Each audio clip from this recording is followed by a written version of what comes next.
Wow. Hey, much love and respect. Pura vida, mi gente.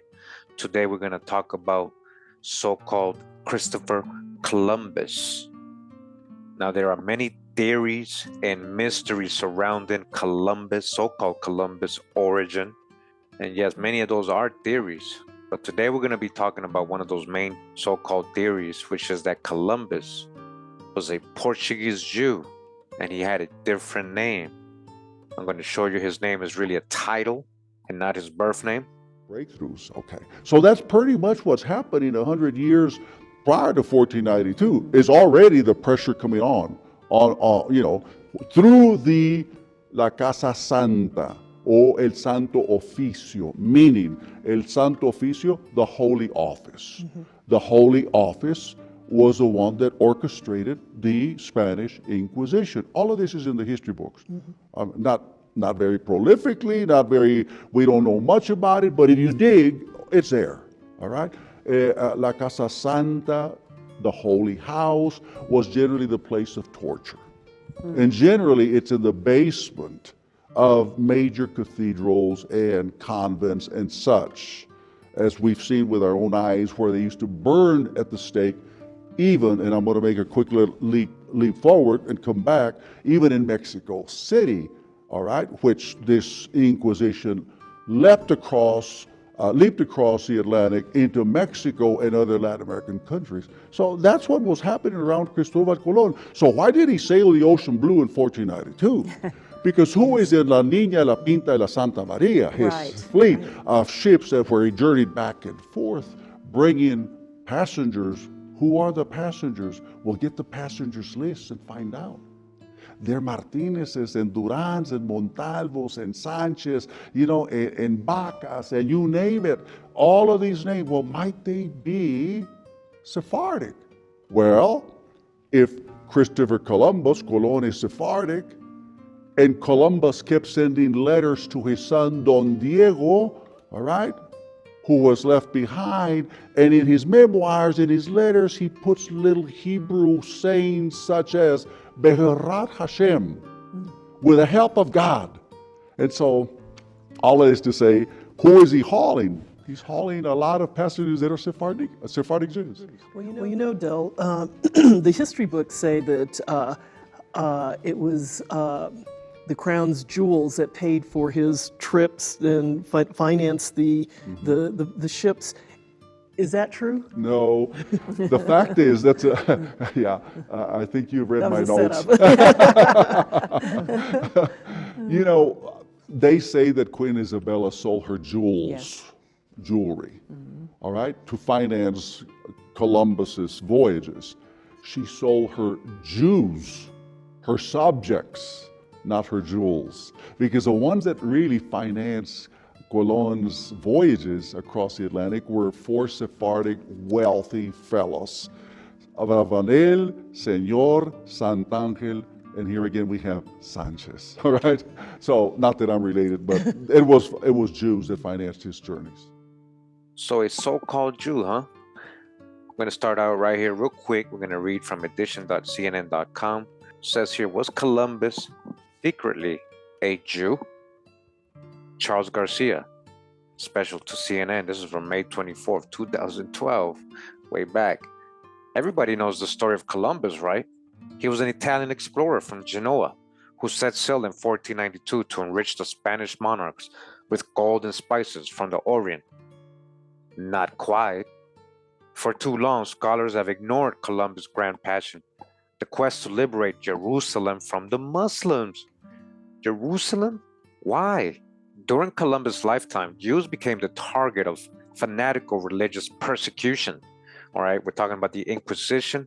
We have numerous videos on the history of what happened during the Inquisition to Sephardic Jews and Muslim Moors who were living in Spain and Portugal during this time, right? That Columbus is leaving those places and coming to the Americas. So during his lifetime, again, they were being persecuted. On March 31st, 1492, King Ferdinand and Queen Isabella proclaimed that all Jews were to be expelled from Spain. The edict especially targeted the 800,000 Jews who had never converted and gave them 4 months to pack up and get out.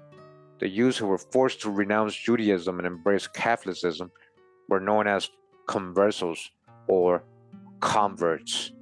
There were also those who feigned conversion, practicing Catholicism outwardly while covertly practicing Judaism, the so-called Marranos or swine.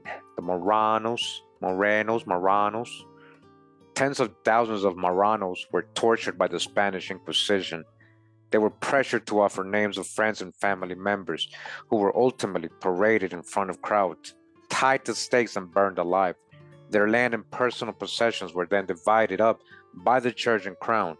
Recently, a number of Spanish scholars such as José Erugo, Celso García de la Riega, Otero Sanchez, and Nicolas Diaz Perez have concluded that Columbus was a Marrano whose survival depended upon the suppression of all evidence of his Jewish background in face of the brutal, systematic ethnic cleansing. All right, this is going on in his time. He was one of these people. That's why he fled. That's why they were trying to really come to the Americas. Columbus, who was known in Spain as Cristovao Colon and didn't speak Italian, signed his last will and testament on May 19th, 1506, and made 5 curious revealing provisions. 2 of his wishes tied 1/10 of his income to the poor and provide an anonymous dowry for poor girls are part of Jewish customs. He also decreed to give money to a Jew who lived at the entrance of the Lisbon Jewish quarter. On those documents, Columbus used a triangular signature of dots and letters that resembled inscriptions found on gravestones of Jewish cemeteries in Spain. He ordered his heirs to use signature and perpetuity. According to British historian Cecil Roth's The History of the Marranos, the anagram was a cryptic substitute for the Kaddish, a prayer recited in the synagogue by mourners after the death of a close relative. Thus, Columbus' subterfuge allowed his sons to say Kaddish for their crypto-Jewish father. When he died, crypto-Jew. Finally, Columbus left money to support the crusade.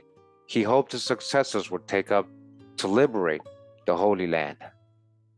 Estelle Irizarry, a linguistic professor at Georgetown University, has analyzed the language and syntax of hundreds of handwritten letters, diaries, and documents of Columbus and concluded that the explorer's primary written and spoken language was Castilian Spanish. Irizarry explains that 15th century Castilian Spanish was the Yiddish of Spanish Jewry known as Ladino, okay? At the top left-hand corner of all but one of the 13 letters written by Columbus to his son Diego contained the handwritten Hebrew letters Bet Hai, meaning Betzrat Hashem, with God's help. Observant Jews have for centuries customarily added this blessing to their letters. No letters to outsiders bear this mark, and the one letter to Diego in which this was omitted was one meant for King Ferdinand. In Simon Wiesenthal's book, Sails of Hope, he argues that Columbus' voyage was motivated by desire to find a safe haven for the Jews in light of their expulsion from Spain. Likewise, Carol Delaney, a cultural anthropologist at Stanford University, concludes that Columbus was a deeply religious man whose purpose was to sail to Asia to obtain gold in order to finance a crusade to take back Jerusalem and rebuild the Jews' holy temple.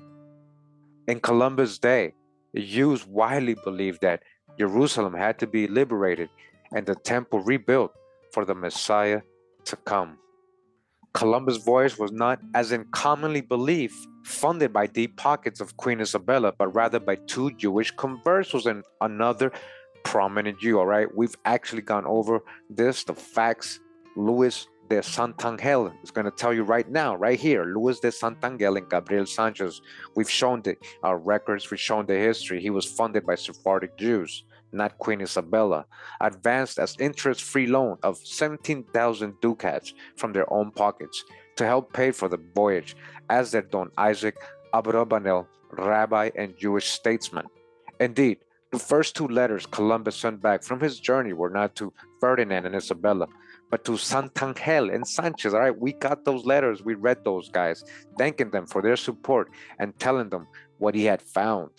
The evidence seemed to bear out a far more complicated picture. of the man for whom our nation now celebrates a national holiday and has named its capital.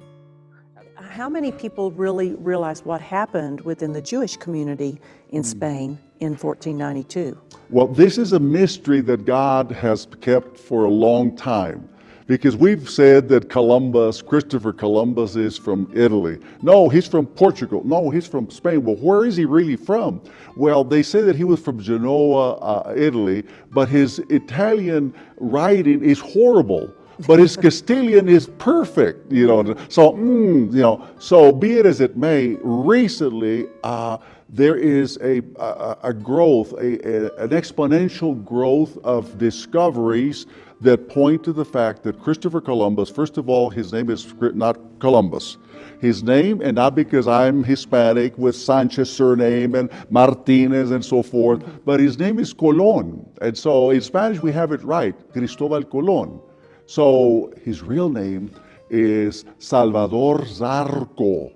All right, but now recently we've discovered that Christopher Columbus, Cristovao Colon, was known as a quote-unquote Marrano. Marrano? The Marranos are those that were forced to convert to Roman Catholicism, that were Sephardim, and then they were forced to eat pork, which is very unkosher, and then they were called Marrano, pigs, swine, because you see the facade of the Spanish Inquisition. What is Inquisition? It comes from the root word to inquire. But this was more than inquiring. This was spying and forcing Jews to convert to Roman Catholicism. So what's happening during this time is that it's not so much the facade of religion to force people to convert, it was greed. It's because the crown, the King Ferdinand and Queen Isabella are going broke. They're exploring all over the place, wars all over the place. They need money, all right? So who's got the money? Who are the financiers? Who are the ones that are so wealthy in Spain and later Portugal? Well, the Sephardim, the Jews, okay. So as early as 1391, there was a major diaspora, meaning scattering, because of the oppression, tortures, burnings at the stake of the Jews before and after conversion. They were being burnt. So many of them in 1391 fled to North Africa, parts of Europe, into the Middle East. So already the tension, the pressure, yet the Inquisition is not official, but already that spirit of the Inquisition, which is basically a Holocaust, okay? It's pushing people. So on the one hand, you have ascendance of wealth and prosperity and successes and achievements, but on the other hand, you have the Spanish Inquisition coming and assaulting all of these wonderful breakthroughs. We're gonna go real quick. It says here, independent.co.uk. Portuguese village opens up new world of speculation as it lays claim to Columbus. Christopher Columbus was born in Cuba. At least that's what they say in the village of that name, southeast of Lisbon, in the heart of Portugal's Alentejo region, okay? Did you guys know there was an actual Cuba, a town named Cuba in Portugal, southeast of Lisbon, Portugal, the capital of Portugal? And this name existed before the island Cuba was named, because Cuba had another name, the island. We all know it had an indigenous name. And who is said to have named Cuba, the island? They tell us it was Christopher Columbus. Why did he name it Cuba? Well, it makes sense if he's coming from a town named Cuba. It says here, Portugal's first statue of the explorer is to be unveiled in Cuba's central square on Saturday, the 514th anniversary of Columbus' landfall on the Caribbean island, later named after his supposed birthplace. Okay? The 7-foot bronze monument showing the admirable best writing the globe, rolled map in one hand, shading his eyes with the other, will stand upon a granite pedestal facing Cuba's ancient palace of Duke Fernando of Beja, of whom, so the theory goes, Cristovao Colon was the illegitimate son.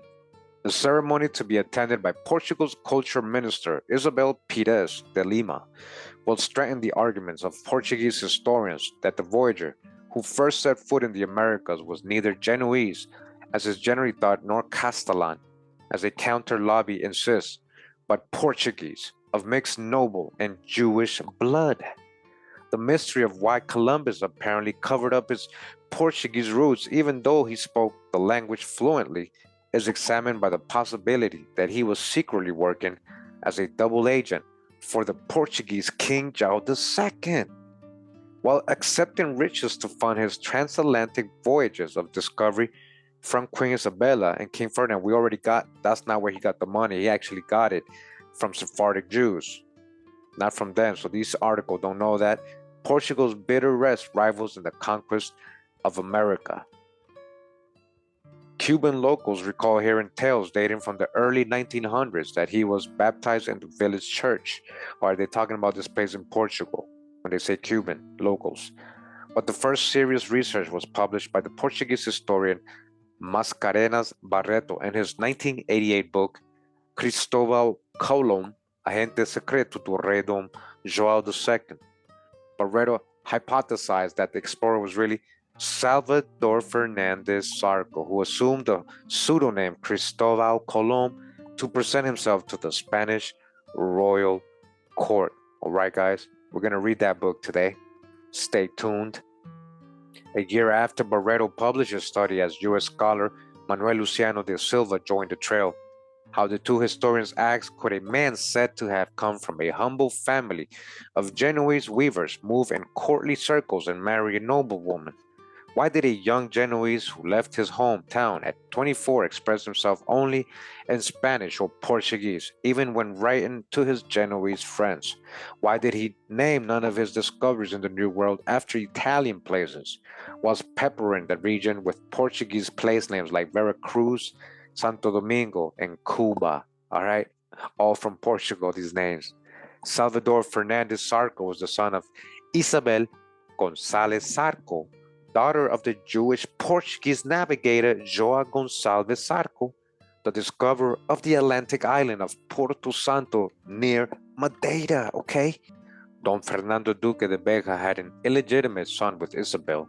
She gave birth to Salvador at the Duke's palace in Cuba, 12 kilometers north of the town of Beja in 1448. When the boy was 6, he traveled with her to Porto Santo, and at 14 began his career as a seaman and navigator. Christopher Columbus married Felipa Perestrelo e Moniz, the daughter of Madeira's governor, in 1479, an achievement Portuguese historians consider impossible unless he was himself of noble birth, and she bore his first son, Diego, okay? All right, real quick, it says here, Salvador Fernandes Zarco, Cristovao Colon. This is geopoliticalcap.blogspot.com. Somebody wrote a blog here. It says here that Alentejo, who discovered America. 5 centuries after the epic trips begun in 1492, conclusive evidence is discovered about the nationality of Salvador Fernandes Zarco, a Portuguese from Cuba. Was born in the Herdade de Columbas, near the village of Colos, the current municipality of Cuba. All right, you guys see all these names that are related to him? Better known by his pseudonym, Cristovao Colombo. Let's start by realizing that the various theories about the origin of the navigator are just one of the many details that are part of the huge web of lies built in that period. It is a gigantic historical plot organized with well-defined political purposes and with full success, as the extensive literature on the facts demonstrates as to the wording that history eventually had. All right, and this is the statue that they built in this town in Portugal, Columbus, because they know he was born there. The discoverer of America is considered the second best known person in the world, and also the second about whom else has been written to date, right after Christ, all right? Wrapped in mysteries, which includes his own identity and origin, the navigator was controversial in life, beat the foot of monarchs, and confronted the church itself in the debate of his most valuable treasure, knowledge. The first testimony recorded by history as to its origin dates back to 1486 in the Book of Accounts of Pedro Diaz de Toledo, which refers to Columbus as El Portugués, the Portuguese, all right? The first real source is calling him of Portuguese. He was never considered Spanish. In fact, Spanish texts always classify him as a foreigner in Spain, but it has been tried to make believe that he would be Italian, born in Genoa, a theory now discredited based on historical facts, not very difficult to assert. It says here, facts. Two facts contributed to the confusion to avenge. Weighty reason on the part of the Portuguese not to make public their origin and their own name, and the political conspiracies of D. John II, including the attacks of 1484 that made the crown not want to raise waves and serve to hide strategic alliances. The first document referring to Christopher Columbus in Spain is a document of 5 May 1487 of a payment made to Christopher Columbus abroad, married a Portuguese noblewoman, something unlikely for a foreign merchant. He revealed that he had scientific knowledge and spoke more than a language, something unlikely for a weaver. Not only did he acquire this solid theoretical training, but he also participated in the secret trips in the service of the Portuguese crown throughout the Atlantic, having in short time access to secret information from the Portuguese state, becoming a close friend of the king. The very tables you used in your #1 trips to America had just been made in Portugal and are the most advanced the world had. When Bartolomé Diaz in 1488 returned from his trip to the Cape of Good Hope, although he had been in Spain for 4 years, he went to Lisbon to watch his arrival, talk to the king, navigator, study league by league the route followed, etc. This trip was kept secret by the Portuguese chroniclers of the time. Their knowledge was due to Columbus himself. Columbus wrote in Portuguese or Castilian. Portuguese, never in Italian or Latin, okay? He never wrote in those languages. He was writing in Portuguese from that time, Ladino Portuguese. In 21 years that he lived in Castile, Spain, he was never identified as Italian or Genoese, all right? Not in primary sources from the time ever saying he was. The same happened to the two brothers. Christopher Columbus, when he went to Castile, had an informant, the Portuguese canon, Ferdinand Martins Toscanelli, in correspondence with Christopher Columbus, wrote, "I am not surprised, because these and many other things that could still be said on the subject, that you, who are endowed with such a great soul, and the very noble Portuguese nation, in which all time has always been so ennobled by the most heroic deeds of so many illustrious men, have such great interest in this trip being realized." Signatures of Christopher Columbus, Joan Lorozano, juries, Spanish consultation referred to Columbus as such one who claimed to be a Lusitanian. All right, Lusitanian, that's in Portugal. The Pleito de la Propiedad, 1532, by the sons of Pinzon. Two witnesses, Hernán Amacho and Alonso Velas, referred to Christopher Columbus as the infant of Portugal. President of the Real Sociedad de Geografía at the time, Ricardo Beltrán and Rospide, wrote, "The discoverer of America was not born in Genoa and came from some place of Hispanic land located in the western band of the peninsula between the cables Ortegal and San Vicente, in correspondence exchanged with D. John II. This refers to Columbus as my faithful friend, a little strange if John II had refused his attempts. In Castile, Christopher Columbus has always been known as Portuguese. In Payments Chapter 2 of the Accountant, January 1486, he called Portuguese twice, but the name was left blank. The Countess of Lemos wrote in a letter that he was her nephew, a letter rewritten by D. Duarte de Almeida Perestrello to João III. Christopher Columbus' long stay in Portugal to talk about the time and details of the trip with John II on his return from America. Later, taking the opportunity to see some of his family, he spent several days in Portugal before communicating the big news to the kings of Castile.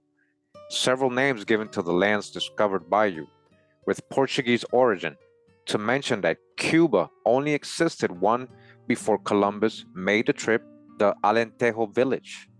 Christopher Columbus' titles were given after his death to descendants of the Portuguese crown and never to Italians. Okay, so we're going to go into this book right now, one of the books that we're going to read today, and it's called The Portuguese Columbus, Secret Agent of King John II. and this is by Mascarenhas Barreto, translated by Reginald A. Brown. So again, part 2, the Hermetisms of Columbus, Hermetics, huh? And we're going to chapter 7 in part 2, which is documentation of Columbus origins. The documentary evidence of the Genoese origins of Christopher Columbus, published by the Italian Institute of Graphic Arts in 1931 at the expense of the Genoa Town Council, in fact proves only that the discoverer of America could not have been the Cristoforo Colombo that they identified among his many namesakes who lived in southern Europe in the 15th century. Martin Fernandez Navarrete, who defended the Genoese thesis, says that Columbus was a very noble and knowledgeable man, and Ricardo Beltrán y Rospide, who defended the Catalan thesis, was of the same opinion.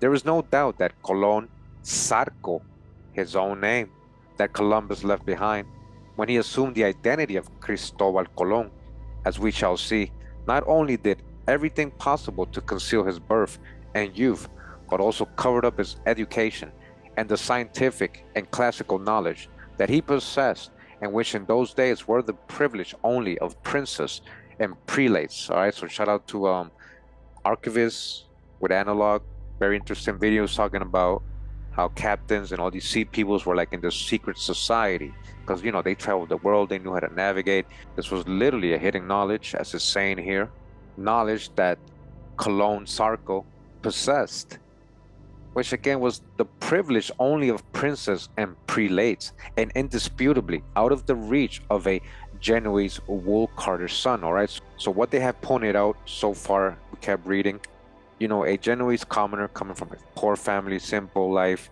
they wouldn't give all these titles. He wouldn't be privileged. He wouldn't be knowing navigation, all this other stuff that this Colon Zarco guy knew, because he really wasn't Genoese, is what they're pointing out here. He distorted certain events and ordered his children only to sign the name Colon. The only signature he used was secret and Kabbalistic. The life of Columbus appeared to many of his biographers as a dense, impenetrable mist.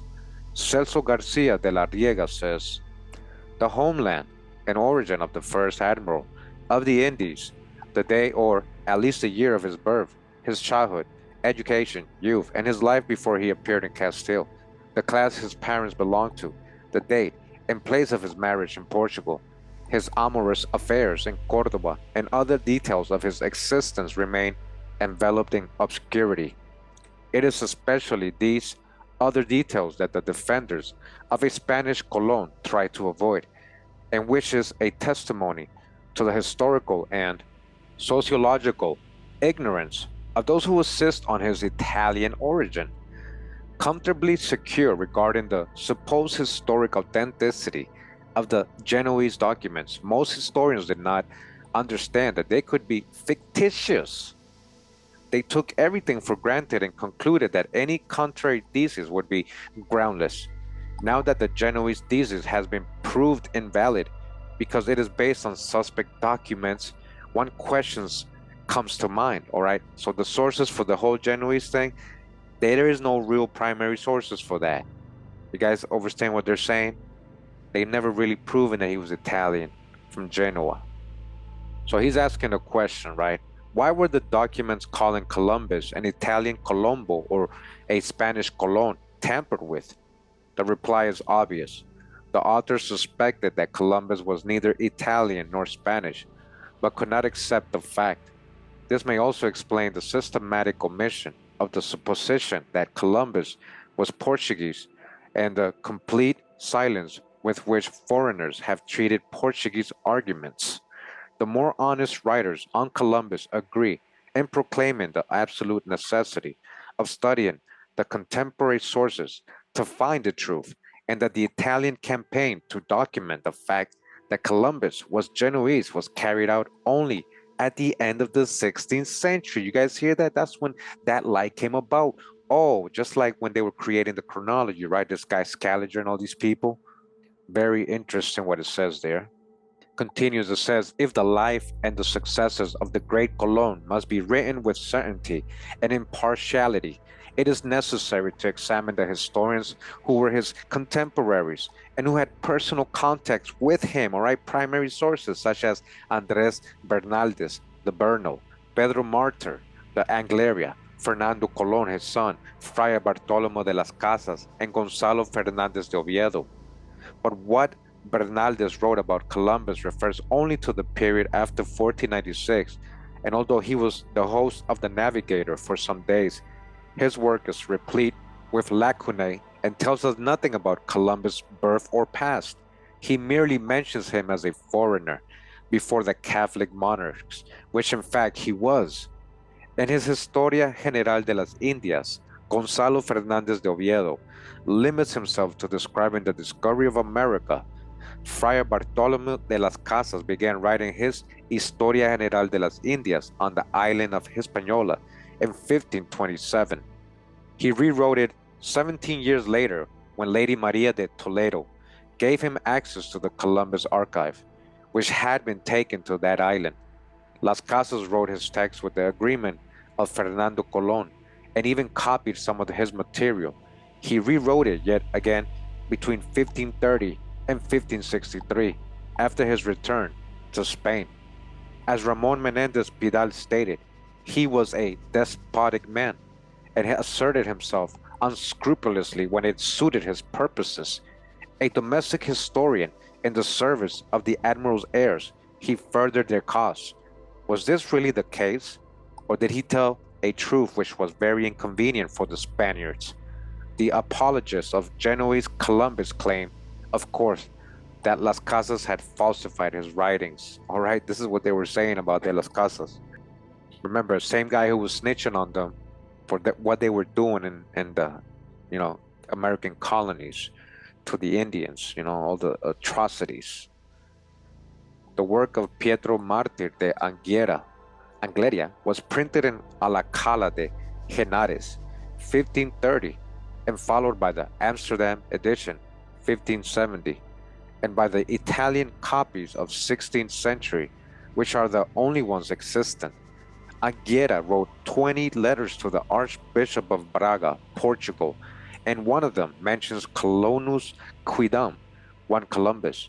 This correspondence was edited in a work entitled Opus Epistolarum, which consists of 812 touched-up anecdotes, many of which the author no longer fully remembered. It was later rewritten by an unknown hand, which gave most of the letters an absurd chronology, mixed up the dates of others, and allowed serious errors to be inserted. Opus Epistolarum began to be suspect. One German critic became so skeptical that he thought the whole work a new case of fraud similar to that of Centum Epistolario. All right, you guys hear this? So there's sources for that. You see the footnote. People were falsifying chronologies and creating these stories and stuff, and Columbus seems to be a part of all that.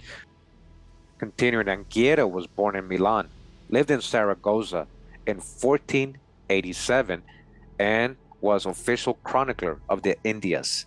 He wrote his Décadas in Seville and died in 1526. Carlos Salas says about him, "It is a pity that a man who was so witty and affectionate when writing was so careless and negligent in correcting his narrations and works, as Don Juan Bautista Munoz points out when advising the reader to be prudent regarding his conclusions and to take into account the errors and ambiguities that are consequence of the futility and fickleness with which he wrote." Las Casas himself, who was Anghiera's contemporary, states that his letters contain falsehoods. It remains only for us to talk about Fernando Colon, the son and biographer of Christopher Columbus. Antonio Ballesteros Beretta says of him, "Everything he wrote was to praise the deeds of his father, but he always concealed his nationality and mysterious past." Among the Autógrafos de Cristóbal Colón y Papeles de América, these are letters signed by Colon Zarco to his son Dom Diego Colon, his natural son, in Portuguese, and to Friar Gaspar Gorricio from Seville, that contain references to certain subjects that are completely different from those that came from the pen of Fernando Colon, his natural son and Sevillian. Maybe because Fernando did, in fact, try to inflate the value of his father's work, the Colombian library that Fernando assembled, and which he left in his will to the Cabildo Eclesiástico Hispalense in 1539, contained 15,370 books. In 1544, at the time of the Inquisition, the Dominicans unsuccessfully brought a lawsuit in an effort to get possession of the library, and according to Bayeri Bertomo, page 100, only about 1,000 volumes survived. The original biography written by Fernando Colon in Castilian later disappeared. You guys are hearing this? Alexander von Humboldt was of the opinion that the Historia del Almirante, translated in Italy by Alfonso Ulloa, was written from a very incorrect copy. This incomplete and adulterated translation was used to make a new translation into Castilian, which was published by Carbia. So negligently, these defects, therefore, may be the result of the carelessness or lack of intelligence on the part of the translators. It seems that Fernando Colon, in his anxiety to present his father to the world as a genius who discovered America alone, without the scientific help of anyone, even his Portuguese masters, may have intentionally introduced falsehoods. I have taken care to mention the sources of information of the authors that were contemporaries of Colon, Zarco, and which have inexplicably been referred to as reliable sources. But we must also consider Columbus himself, as he was his own first real historian. However, there is only one extract of the log of his first voyage written by Las Casas, the narrations of his second voyage, and his report in the form of commentaries by Julio Cesar, which was his true diary, have disappeared. All right, disappeared. Finally, Luis Colon, the grandson of Columbus, took the Historia of his uncle Fernando to Italy, an act of crass irresponsibility. The notes that Colon Zarco wrote in the margins of the navigation charts that he consulted and of a few other books are all that remain. They have been today compiled, analyzed, and microfilmed. Regarding the notes that Columbus wrote in the books that are a part of the Columbian Library, one of the most distinguished German paleographers, Father Fritz Streicher, says the passages attributed to Columbus, annotations supposedly from his pen, were written by scribes or unknown authors. All right, it wasn't written by him. Studying the documents of the highly proclaimed Racolta, the basis of all the arguments that Columbus was Genoese, Streicher states, we are faced with numerous false documents. It is therefore time to submit the manuscript material that has survived to methodic doubt. The genuineness of the celebrated Raccolta, organized by Italian government and scattered to the four winds by the Genoese, has also been refuted by several investigators, among whom is Romulo Carbia, who concluded that the Raccolta does not include one single document. Okay, no primary sources that proves the Italian origin of Columbus or clears up the enigma of his birth or childhood. All right, they didn't prove it. This is what people's been running with. Referring to the works considered original sources, Father Ricardo Capa says that they printed in their books many things passed on through oral tradition and that were not very reliable, although in general they kept a certain amount of truth. In his work, Cristovao Colon fo Catala, Luis Ulloa states that most of the Colombian texts have reached us disfigured by incorrect transcriptions, through unscrupulous printers, or through translations of translations. Over the years, I have also studied more than 80 books and documents, and none of them proves anything regarding the birthplace or the youth of Christopher Columbus. A rational theory regarding the mystery of Columbus remains enveloped in the darkness of history. At this time, Europe swarmed with people with the surname of Colomo, Colom, Colon, Colombo, Coulomb, and Coulon. As has already been mentioned, Cathars, Jews, New and Old Christians were identified with names that derive from Colomba, the dove of the Holy Ghost. Columbus himself was named Colon according to the country he was in and the intention of a later translator to distort history. But as we shall see, He never signed with any of those names, only and always as XPO Ferenc, all right? That was his signature. We're gonna break this down, okay? All right, so we're gonna continue to chapter 8 of the book again, The Portuguese Columbus, Secret Agent of King John II. It says here, the language of Columbus. One of the biggest obstacles that the defenders of the Genoese thesis come up against is the fact that Columbus never wrote in Italian, and although he did not write Castilian correctly, it was this language he used when he wrote the Bank of St. George in Genoa. The author of this statement is the French-American Henry Vignaud, one of the staunchest supporters of Columbus' Genoese birthright. Another supporter of the same thesis, the Italian Prospero Paragallo, confirms that conclusion.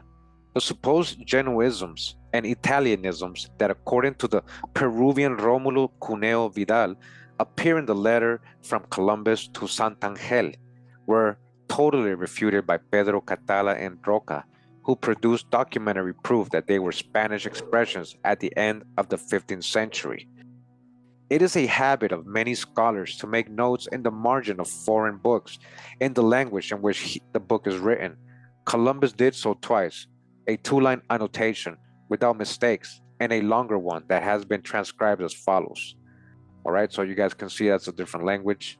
Many of these words are common to both Italian and Spanish, but the text is replete with errors or of orthography and syntax and includes words that are exclusively Luso-Castilian because Columbus did not know their Italian equivalent, such as es cierto, tierra, pieca, como él, parda, and otra negra. He also translated Italian sentences into Spanish in the same way as any other person learning a foreign language. This was the case when he was reading the History of Pliny, translated into Italian by Cristoforo Landino in 1495. Columbus wrote the translation of the sentence La volpe no piglia e poli, and so on, in the margin of the book.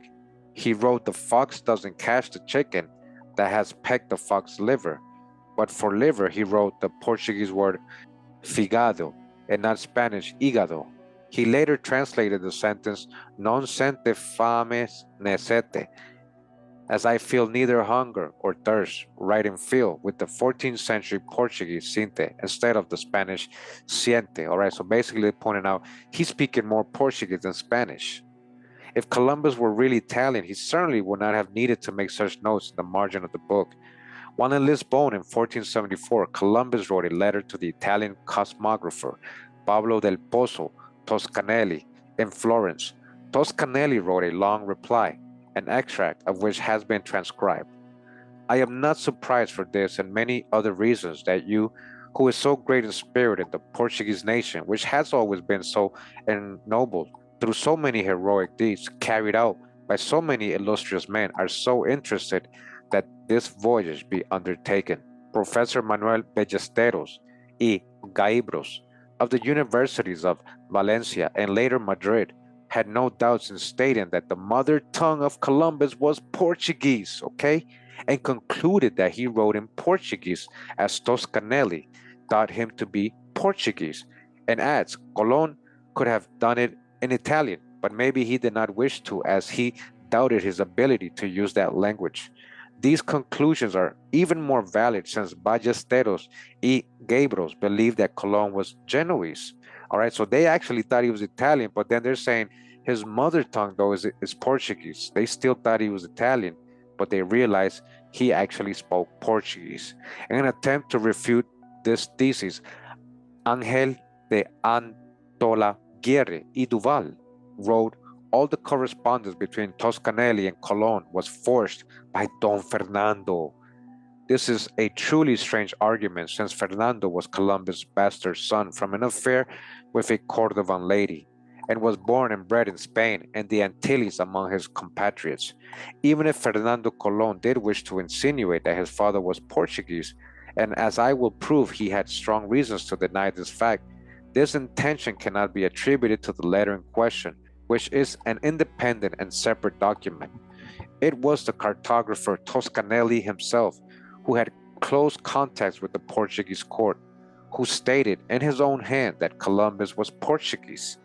In Fernando Colon's Historia del Almirante, it is said that Columbus acquired his knowledge of cosmography and nautical science at the University of Pavia. This is clearly an error, as Pavia taught only philosophy, law, and medicine. There is also no record of any Colombo or Colon attending it in the 15th century.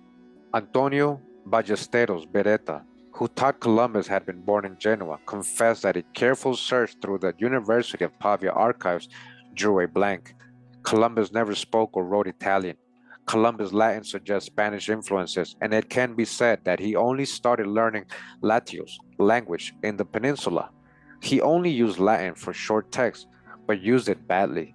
It is to be expected that Columbus, in the service of Spain, would wish to write his letters in the language of his adoptive country, but the philologist Professor Ramon Menendez Pidal has conclusively stated it is difficult to think that this consideration was important enough to lead him to write only in Spanish, even short exclusively, intimate notes like the letters to Miguel Muriart about the 29 maravedis he owes me, written in 1494.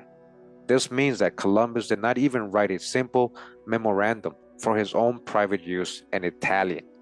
The fact that Columbus did not write in Italian when dealing with his private business with the Bank of Genoa is inexplicable. Besides this, he asked a Genoese Niccolo Oderigo, who had been in Spain as the bank's delegate and spoke Spanish, to act as his intermediary. He sent him a letter with the following recommendation, so that you will give it to Miser Juan Luis, with another communication informing him that you are the reader of the translator of my letter. Columbus therefore needed a translator from Spanish into Italian, and he referred to the banker as Miser and not Messer, as would be correct in Italian, and called him Juan Luis instead of Giovanni Luigi. After analyzing the text written by Columbus, the Argentinian Romulo de Carbia came to the conclusion that the navigator did not speak Castilian very well, and the writings that are regarded as his were the work of secretaries and scribes. The only irrefutable handwriting of Columbus that we have are the marginal notes that he jotted down in some of his books, and which reveal that he possessed a very limited vocabulary in Castilian, and his grammar was also weak. And speaking about this, Luis Astraña Martin of the University of Buenos Aires and La Plata says, he is the fairest, wisest, and most unbiased lover of things Spanish. The American writer Samuel Eliot Morrison defined Carbia's work as being the most extensive and precise study of the original sources. All right, so he should definitely know he did the research. Luis Ulloa emphasizes the fact that the birthplace of the discoverer is in question because, among other things, Columbus did not know how to write Genoese Italian, despite having lived in the city, according to the supporters of a Genoese Columbus, for at least 24 years and having spent the rest of his life in constant contact with Italians. In the first French edition of his work Colon, Catalan, under the heading Les Catalanismes Indiscutables et le Language de Colon, Ulloa indicates 19 expressions of Catalan origin, although distorted in the letter from Colombo to Santangel.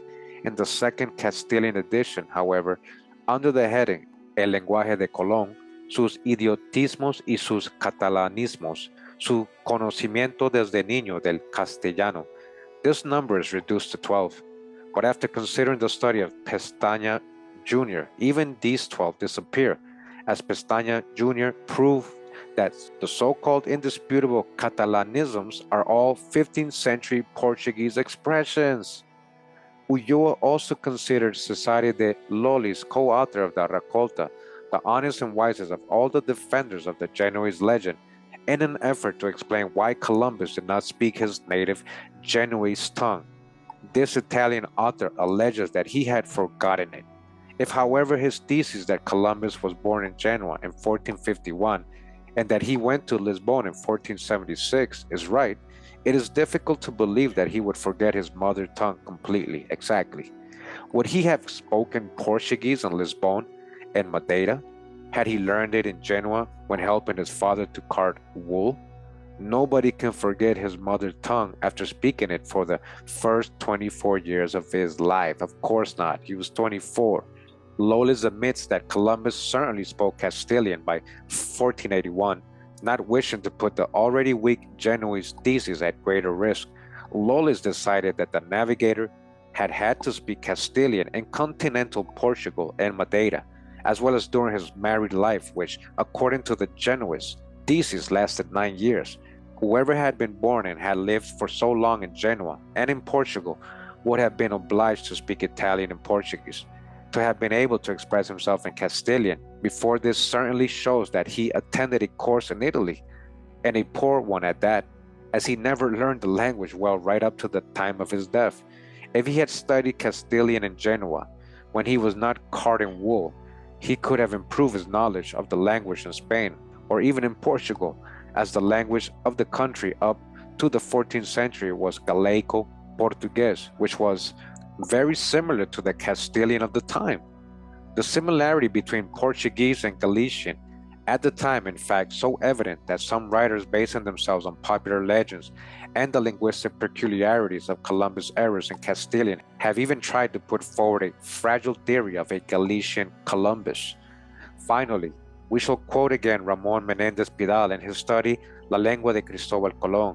He came to the bold conclusion that in his writing, elaborated in Spain, Columbus neither expressed himself in Italianized Castilian nor in Hispano-Hebrew, but in Portuguese Spanish, or even better, a Portuguese Spanish.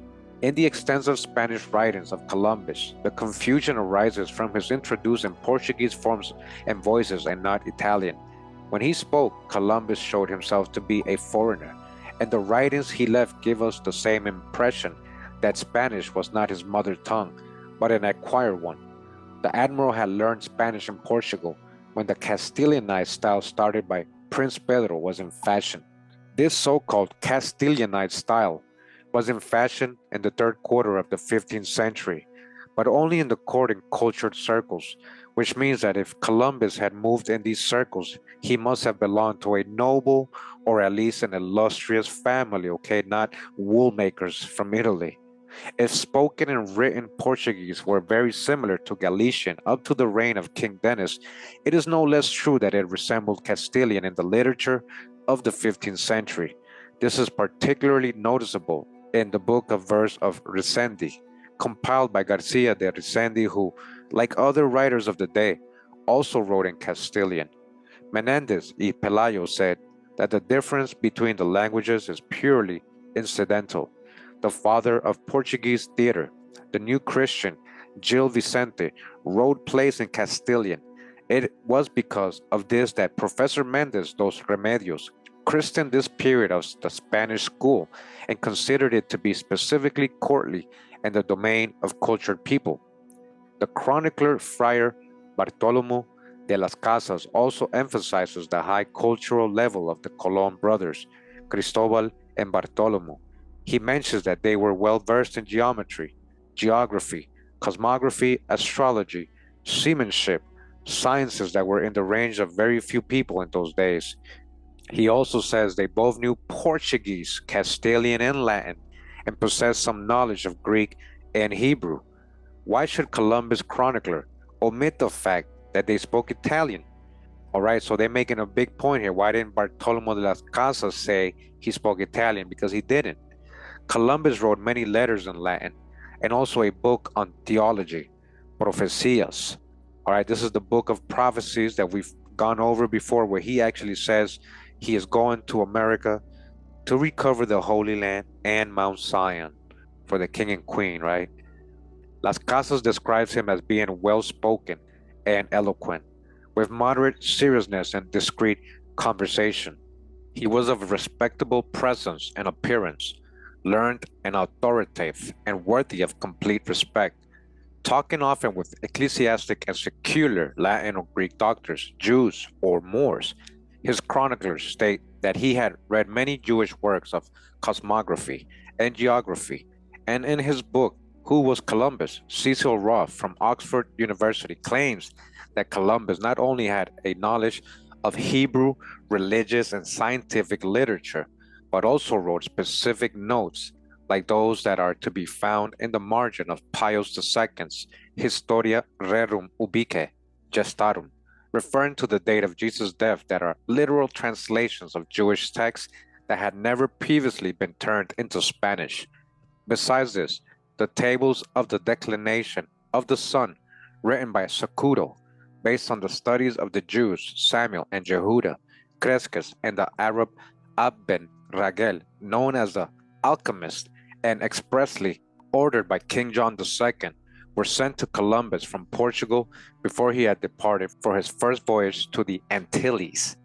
The tables are at present in the Hebrew Theological Seminary Museum in New York. These tables not only helped Columbus to plot his exact course and positions with calculations known only to the Portuguese, but also saved his life when he was able to forecast an eclipse of the moon and so frightened some Indians that were about to attack him. Do you guys see how he knew the eclipse was coming? But it is evident that these tables would have been absolutely useless to anyone who was not conversant with the Hebrew tongue, all right? So yeah, that's one of the things we've actually read in some of my previous videos, that Columbus is using his knowledge of astronomy and when eclipses should appear to his advantage against the Indians, so they would think he was a god or something. The Polish investigator, Professor Janina Klawi of the University of Warsaw, quotes the work of Professor Antonio Rumio de Armas, president of the Royal Academy of History of Madrid, in which, after studying the writings of Columbus, he comes to the logical conclusion that Portuguese was the first language read and written by Cristovao Colon, all right, Portuguese, and confirms that while in Spain he had spoken a Portuguese Castilian. He also adds that Columbus presented himself at the court of the Catholic monarchs as Portuguese, and as such he was considered, but officially he was identified only as a foreigner. Rumio de Armas did not accept the Portuguese arguments, as he thought they were not backed up with sufficient proof. He paradoxically concludes, it was convenient for Cristóbal Colon to be accepted as a Portuguese explorer, given the enormous prestige and great fame that Portuguese pilots had enjoyed all over Castile since the time of Prince Henry the Navigator. So through one of these lines that we're going to mention today, in Zarco's line, or the true person who is Columbus, you do end up in Henry the Navigator's family. So it's all related to him. The paradox is evident, as Columbus had always avoided being seen as Portuguese. I will prove in chapter 30 that only the Catholic monarchs, some influential noblemen of the court, and certain Jews knew that he was Portuguese. Among other Spaniards, he was simply known as a foreigner. Columbus may have consented to being, or even insinuated that he should be thought of as Genoese. Bartolomé de las Casas comments, and this and other things that appears in his diaries, he seems to be the speaker of another language, as he does not get to the root of the meaning of Castilian vocabulary, neither of the way it is spoken. Our Columbus was not a Genoese wool carder or weaver, nor did he work for a commercial company, as he could neither speak nor write Italian. His Spanish employers knew that he was not a fellow countryman of theirs. It is not then logical to admit the probability that Columbus was a Portuguese of high birth, entrusted with a secret mission, and in order to carry it out, changed his identity and learned Castilian? To refute this thesis, the Catalan Enrique Balleri y Bartomeu argues that Columbus wrote nothing in Portuguese before making his way to Castile. This is in fact true, but he left nothing in Portuguese nor in any other language. There is no record whatsoever that he carried out his secret mission. If he had written in Portuguese, he would not have signed anything with the name Cristóbal Colon, and he would not have needed to conceal his identity by means of a Kabbalistic siglum. We're going to get to what he means by that, all right? Professor Janina Klawi also points out the fact that Genoese have never carried out any research. After the conquest of Malaga, La Real, in 1487, Columbus was in that town to make his proposal to the Catholic monarchs. He was unemployed and living from sale of colored prints.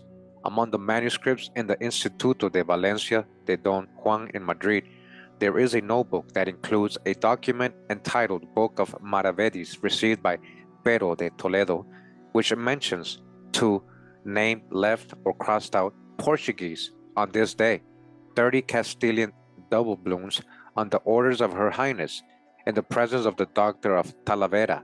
They were given to him by Alonso de Quintanilla. This is the Portuguese that was at La Real, Malaga. This happened at the departure for Linares, and Her Highness sent me personally. All right, so they're saying that was Columbus, the Portuguese they were referring to. After the conquest of Granada, the Catholic monarchs were at La Real, where Columbus met them for the first time. Janina Clawy concludes there is no doubt that Queen Isabella de Castile knew who Columbus was, because when she authorized the admiral's coat of arms in the provision of 20th of May 1493, the words, "the arms that you used to have," can be found. Regarding this empty space and nameless Portuguese, the Spaniard Romeo de Armas says, what was the reason for the omission? Why did the payer, Pero de Toledo, ignore the name of the person received with such consideration in the camp at Malaga? But he identified him with such care that there is no room for doubt or hesitation in answer to this. Janina Clawy states, Pero de Toledo could not have ignored the name of Columbus and certainly wrote it in the document. The name must have been crossed out later by someone who did not want it widely known that the immortal sailor, as he was known in Spain, was Portuguese. This has not happened to any other Castilian documents. Besides this, the letter that grants Columbus' brother Diego naturalization also omits the latter's country of origin. Why was he not recognized as Genoese? When Columbus left Portugal for Spain, he made his way to the monastery of La Rabina near Palos, Huelva. Using the testimony of Garcia Fernandez, the Palos doctor who accompanied Columbus, Las Casas mentions the fact that Columbus and Father Juan Perez de Marchena held a long conversation in a language that was not Spanish.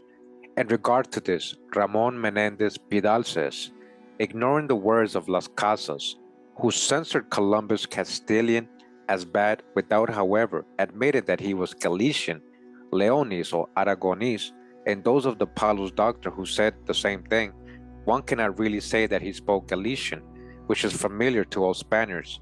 We may see that the dialects of the west of the peninsula, which could be noticed in the admiral's speech, are not Galician, but decidedly Portuguese. Yet one can also see that Portuguese was not the mother tongue of Columbus either.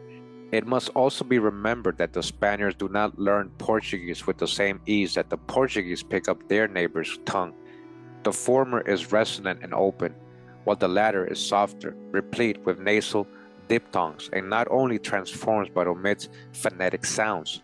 Spaniards never forget their mother tongue, and Columbus was always regarded as an extranjero in Spain, even by the Catholic monarchs themselves. Pidal based his arguments on the fact that while in Spain Columbus, on writing to Castilians or Italians, did not do so in their tongue, but in a Portuguese Castilian. It is impossible to follow this line of thinking. If texts written by Columbus wholly in Portuguese cannot be found, neither can they in any other language, unless it is Castilian replete with Portuguese etymons. It seems evident that a secret agent who does not wish to disclose his nationality must express himself in another tongue. It is also evident that only out of necessity would Columbus have resorted to this, hoping that no one would notice. It is surprising no wholly Portuguese texts are to be found among Columbus' writings. It once more seems evident that he did his utmost to destroy everything related to his origins and past. He certainly took the greatest care to conceal his nationality when he went to Spain. Pidal did, however, prove his integrity when he declared the dialects which could be noticed in the admiral's speech are not Galician, but decidedly Portuguese. He goes on, it is difficult to say where Colon learned this faulty Spanish, as he wrote it before he settled in Spain. Very little is known of the admiral's youth. Everything we know about him from his own hand or from those closest to him displays a constrained simulation and is for the most part false. Columbus' 21 years of residence among the Andalusians and Castilians were not sufficient for him to lose his habit of using Portuguese words or expressions, and this habit was so ingrained that it crops up even when one has the impression that Colon has attempted to improve his style. He didn't even repress the habit in his formal letters, which is indisputable evidence that Colon learned his Spanish in Portugal. As far as Italian is concerned, Colon never used it in either reports or documents. He always wrote in Spanish when he sent letters to Genoa or to his Italian friends, as for example to the Bank of St. George or Niccolo Oderigo. In the same way, Colon wrote in Spanish, or Friar Gaspar Corricio, who lived in Seville and published pious works in Latin, even though the latter was Italian. All right, and that's the end of this chapter. All right, so again, the language, his main language was Portuguese, guys. This is what they're trying to break down. You can do the research.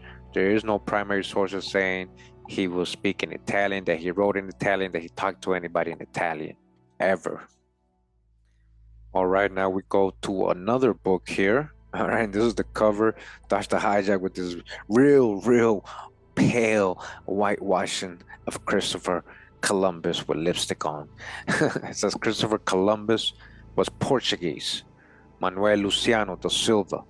Silva Jorge da Silva. All right, we got another book here we're going to get into real quick. It says here, first part, how do we demonstrate Columbus was Portuguese?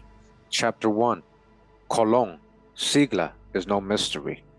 The navigator Cristovao Colon, best known in America as Columbus, foresaw that after his death, the royal Spanish authorities were going to make life bitter for his heirs. In order to prevent such a tragedy, he resolved, while still living, to do two very important things: to compile in book form the 44 documents he had obtained from the Spanish monarchs, granting him 10% of all the profits from the lands he had discovered in Central America. This book, entitled Cartas, Privilegios, Cédulas y otras escrituras, all right, and so on, was meticulously examined by the navigator and also reviewed by his lawyers and public notaries on January 5th, 1502, at his house in Seville, Spain. To make certain of that, he prepared in a testamentary form how he wanted his heirs to always authenticate his documents with his sigla or trademark. Here is his recommendation to his heirs, written in Spanish. Here is the description of his sigla by his own hand. All right, and this is the sigla or trademark, his signature, his emblem that became, passed on to his children. This is what he told them to keep using from now on. Now, this is a little light, but I'm going to read it for you guys. It says, first, we should note that this document, written in the navigator's own hand, contains two words that are in Portuguese, agora, now, and appearing twice. The word come has an M instead of an N, as in Spanish. For many years, we have observed that historians all over the world never paid due attention to the navigator's declaration, in which he explains in minute detail the composition of his sigla. The same historians, to hide their ignorance, decide to invent Kabbalistic interpretations of his sigla and other fantasies. Why? Because they do not know, and do not want to know, the history and meaning of the periods and commas. That a person does not know is human. But when a person does not know and does not want to learn, he is a jackass. All right? I didn't say it, but it's true. It is unacceptable. Unfortunately, many professors of universal history and universities scattered all over the world do not know the history nor the meaning of these punctuation marks, because they have isolated themselves in their ivory towers. For several years, we consulted with many rabbis and Jewish scholars in New York City, and also reviewed several videos about Kabbalah. We arrived at the conclusion that the sigla that Colon created has nothing Kabbalistic about it, not even using mirror images, or even turning it upside down. Kabbalah is simply a fantasy. We do not need any Kabbalah to correctly analyze the meaning of the trademark or sigla of Cristovao Colon. Here it says history and meaning of the period and commas. We are now going to analyze these punctuation signs one by one, so we can be prepared to decipher the sigla constructed by Cristovao Colon, all right? that emblem we just saw. We have to place ourselves in the time when the navigator lived in order to better understand the symbols he used to create his trademark, or sigla. Because the sigla has a predominance of periods and a comma, we must first study their meanings. Let's hear period. It is a compound word, peri, hodos. Peri is a Greek prefix which means going around, circle, space of time. Hodos means path, street, length. Thus a period gives us a segment of time. Example, lunar period, solar period, musical period, menstrual period, and a segment of measurements. Example, sentence, perimeter, peripheral. But it also denotes repetition when it appears in front of a letter, as in a musical staff. Comma. It is derived from the Greek koma, which means pause, in a sentence or musical composition. Unfortunately, in Portugal, they changed its name to virgule, which has a completely different meaning.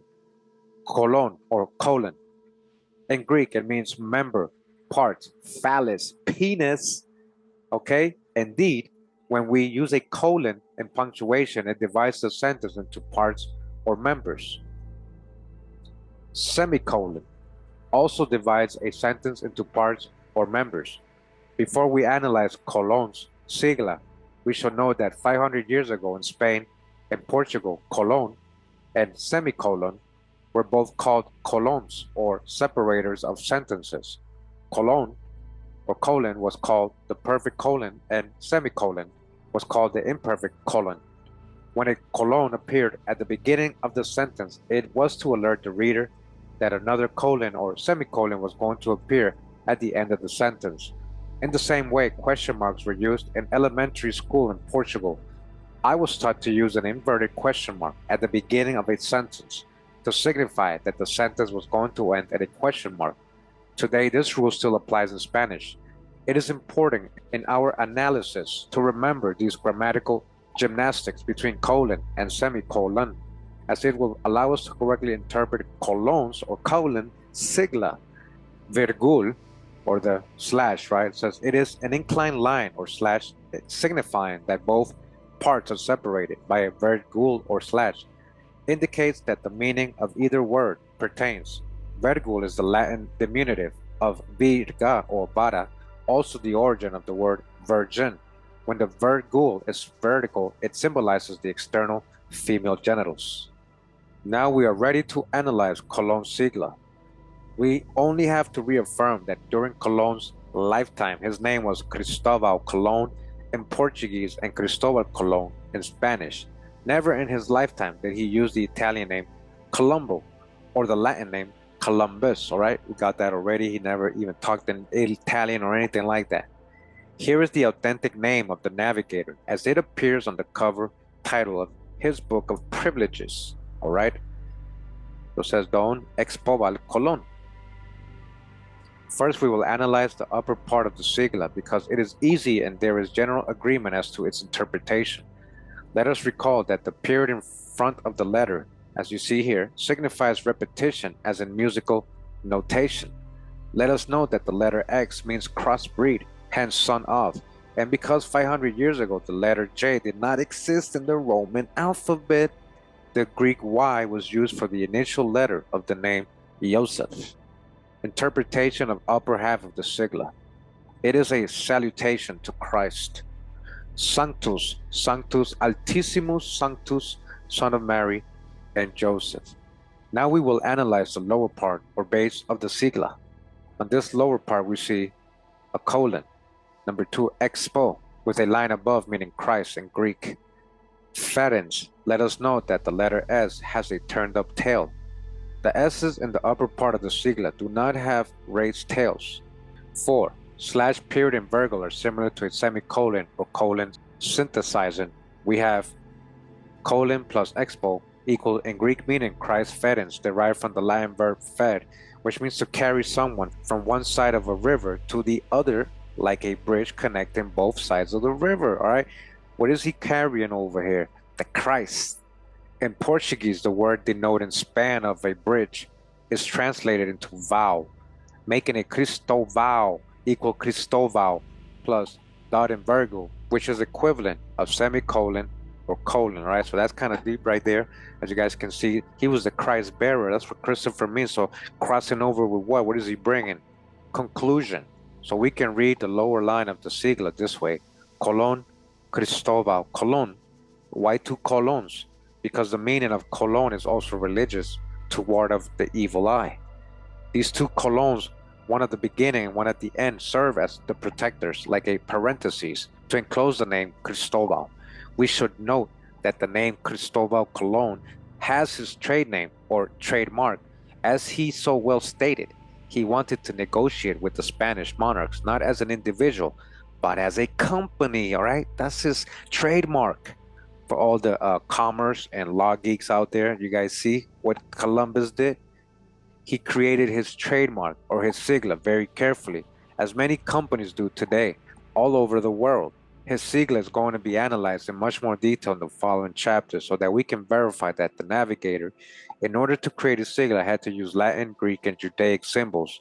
Only a very learned man would be able to do that, not a wool carder from Genoa, again, not a poor commoner from Italy. We continue to chapter 2. Again, we're in the book Christopher Columbus Was Portuguese by Manuel Luciano da Silva. The origin of the name Cristovao. Pursuing the investigation concerning the navigator's name Cristovao Colon, we will analyze the origin and meaning of the name Christopher. In the next chapter, we shall analyze the origin and meaning of the name Colon. With this introduction, we want to make a comparative analysis of the name Cristovao in Portuguese and Christopher in English. Both words are names composed of two parts, Cristo plus Vao in Portuguese and Christ plus fer in English. We are going to verify, strange as it may seem, that Vao and fer are derived from the same Latin verb fero, all right? Fero, fers, fere, tuli, latum, trv, meaning to carry, transport, to cross a river, which is the etymological meaning of the words ferry and vow. Christopher Colon, Christophon Colon, all right, you guys understand? Was hidden in the name. Summary.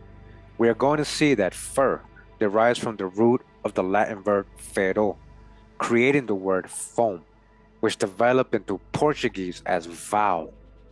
Strange as it may seem, it is from the same fad, derived from the same Latin verb fero, that the English word ferry was born, as we use it in ferry boat, having the same meaning as vow. Thus, vow and ferry have the same origin or mother, the Latin verb fero. And here they got an image of Saint Cristovao, Saint Christopher carrying the Christ child on his shoulder while crossing the Jordan River, all right, in Utah. In Utah, is that where you're crossing it? The real Jordan? Cristovao Colon considered himself predestined to imitate Saint Cristovao carrying Christ on his shoulder, all right? You understand the belief that this guy, so-called Cristovao, had? Analysis of vow.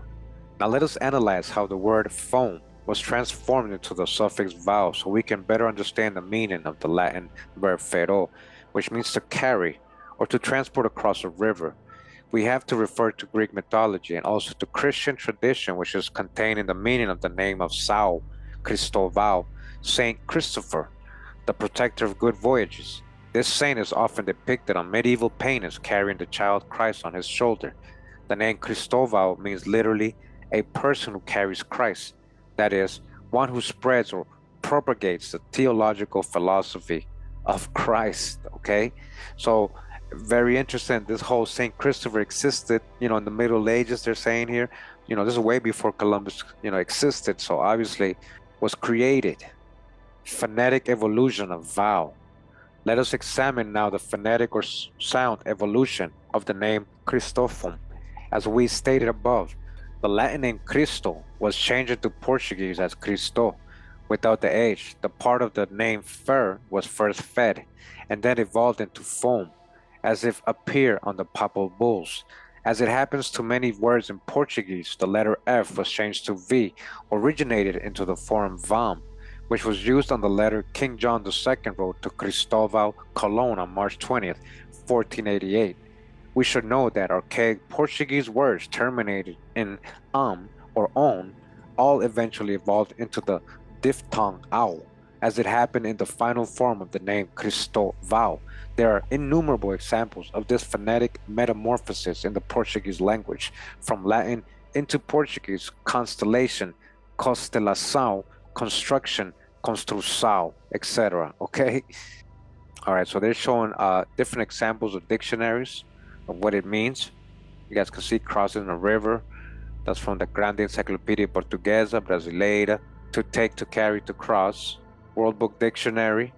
Sharon ferried the souls of the dead over river Styx.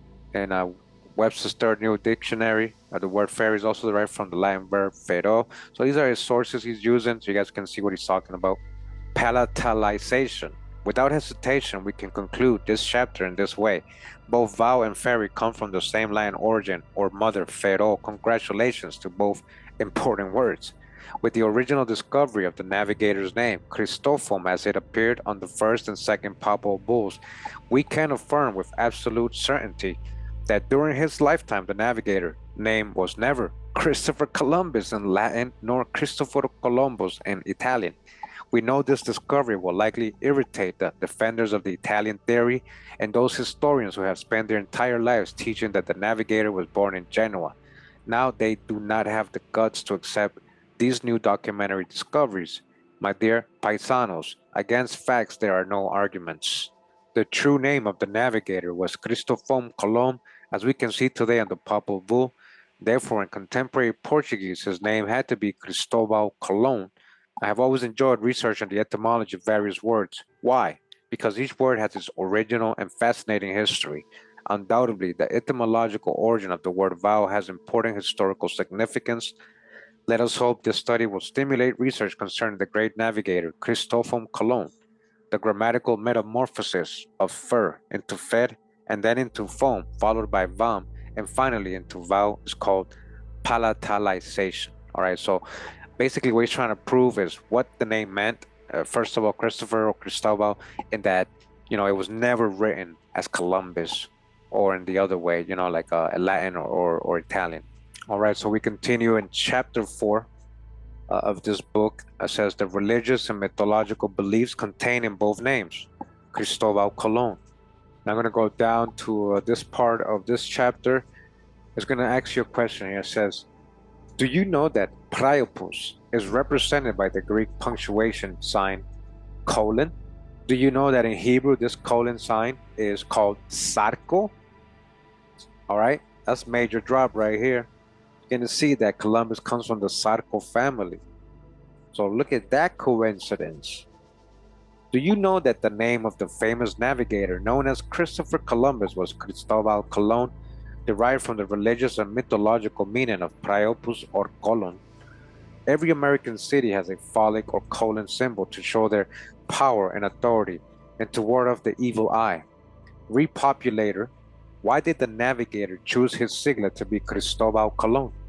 The navigator chose his trade name to be Cristovao Colon for two reasons: religious faith and mythological belief. It is fascinating to note that the two most intimate biographers of the navigator, his son Ferdinand and the Bishop Bartolomé de las Casas, affirmed that the Almirante de las Indias chose the two names Cristovao Colon for two reasons. The first name, Cristovao, gave him divine inspiration, which meant the one that carries Christ. The second name, Colon, because it has the meaning of repopulator, which means procreator in the future colonies that eventually he would populate.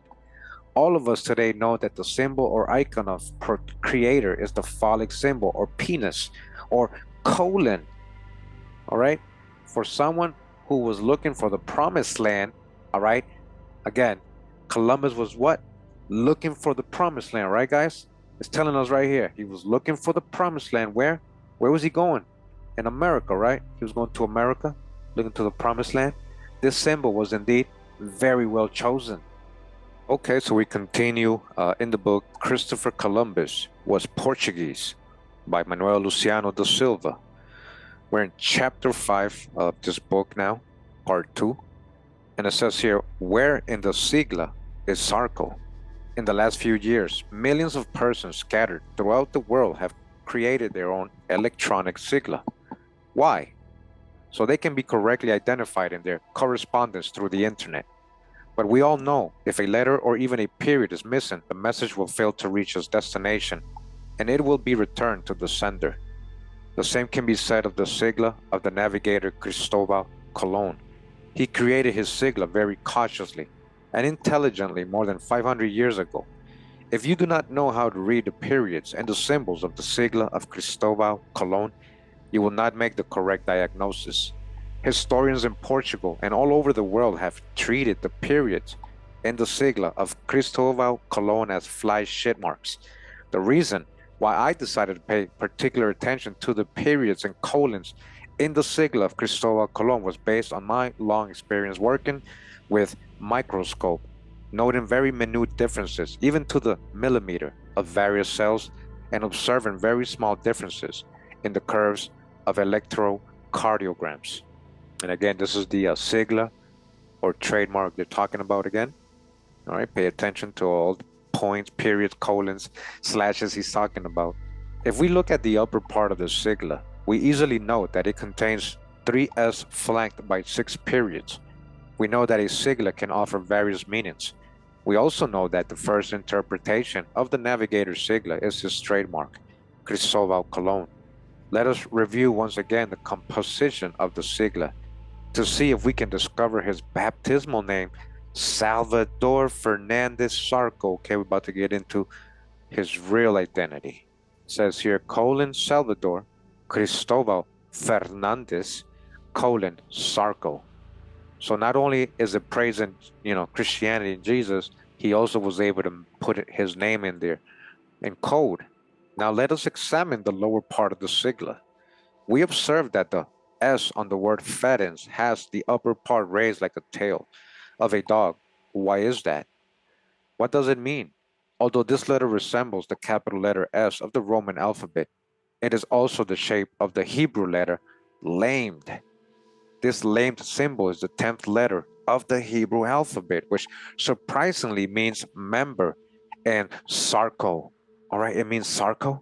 In 1930, Colonel Saul dos Santos Ferreira of Lisbon, Portugal, an expert in Hebrew interpretation, discovered that the Hebrew lamed signifies member and Zarco, the same meaning of the Greek signs colon and slash. With this information, it is even for us to understand why Zarco in Hebrew has the same meaning of colon in Greek. Before we review the sigla for the last time, we need to know one more important thing. The letter lamed is an upside down position. Shortly, we will know the reason for this. Let us return to the lower part of the sigla. We all know that Christians refer to Christ as their Savior, or Salvador in Portuguese, okay? Salvador, Savior, that's what it means. Therefore, the symbols XPO meaning Christ can also mean Salvador. We should note this detail. The letters PO are small letters. Therefore, they are part of a person's name. If they were part of God's name, they would all be capital letters. From the baptismal name, Salvador Fernandes Zarco, we already have the first name, Salvador. The name Fernandes is very easy to detect because Ferenc is the abbreviation of Fernandez. Thus far, we have Salvador Fernandes. We are only missing the name Zarco. We have to recall that Zarco in Hebrew has the same meaning as colon or colon in Greek. The time has come for us to examine the meaning of the virgule or slash. This inclined dash separates both words, indicates that the meaning of other words pertains. Examples he or she and or, etc. In this way, the symbol of a period and a virgule or dash, which has the meaning of colon, can be read as Zarco because it has the same meaning of lamed. Now we understand why lamed is upside down. There is a rule in the Hebrew alphabet that when a letter appears upside down, it dictates the other meaning. So in this case, the other meaning is Zarco. In conclusion, we have 1. The first interpretation of the lower part of sigla reveals to us his trade name, Cristovao Colon. The second interpretation informs us that his baptismal name is Salvador Fernandes Zarco. Okay? This discovery of his baptismal name is of extreme importance when we analyze the monogram SFZ of his name, Salvador Fernandes Zarco, and the 3 letters extracted from his monogram. And this is the monogram right here. Okay, so as you guys can see, it has all 3 letters in his signature or monogram. So the first thing you see here all the way to the left is actually all 3 of them together, which is Salvador Fernandes Zarco. So again, we continue in the book. Christopher Columbus was Portuguese by Manuel Luciano da Silva. And we're in chapter 6, and it's going to continue to talk about the monogram, right, that we just saw.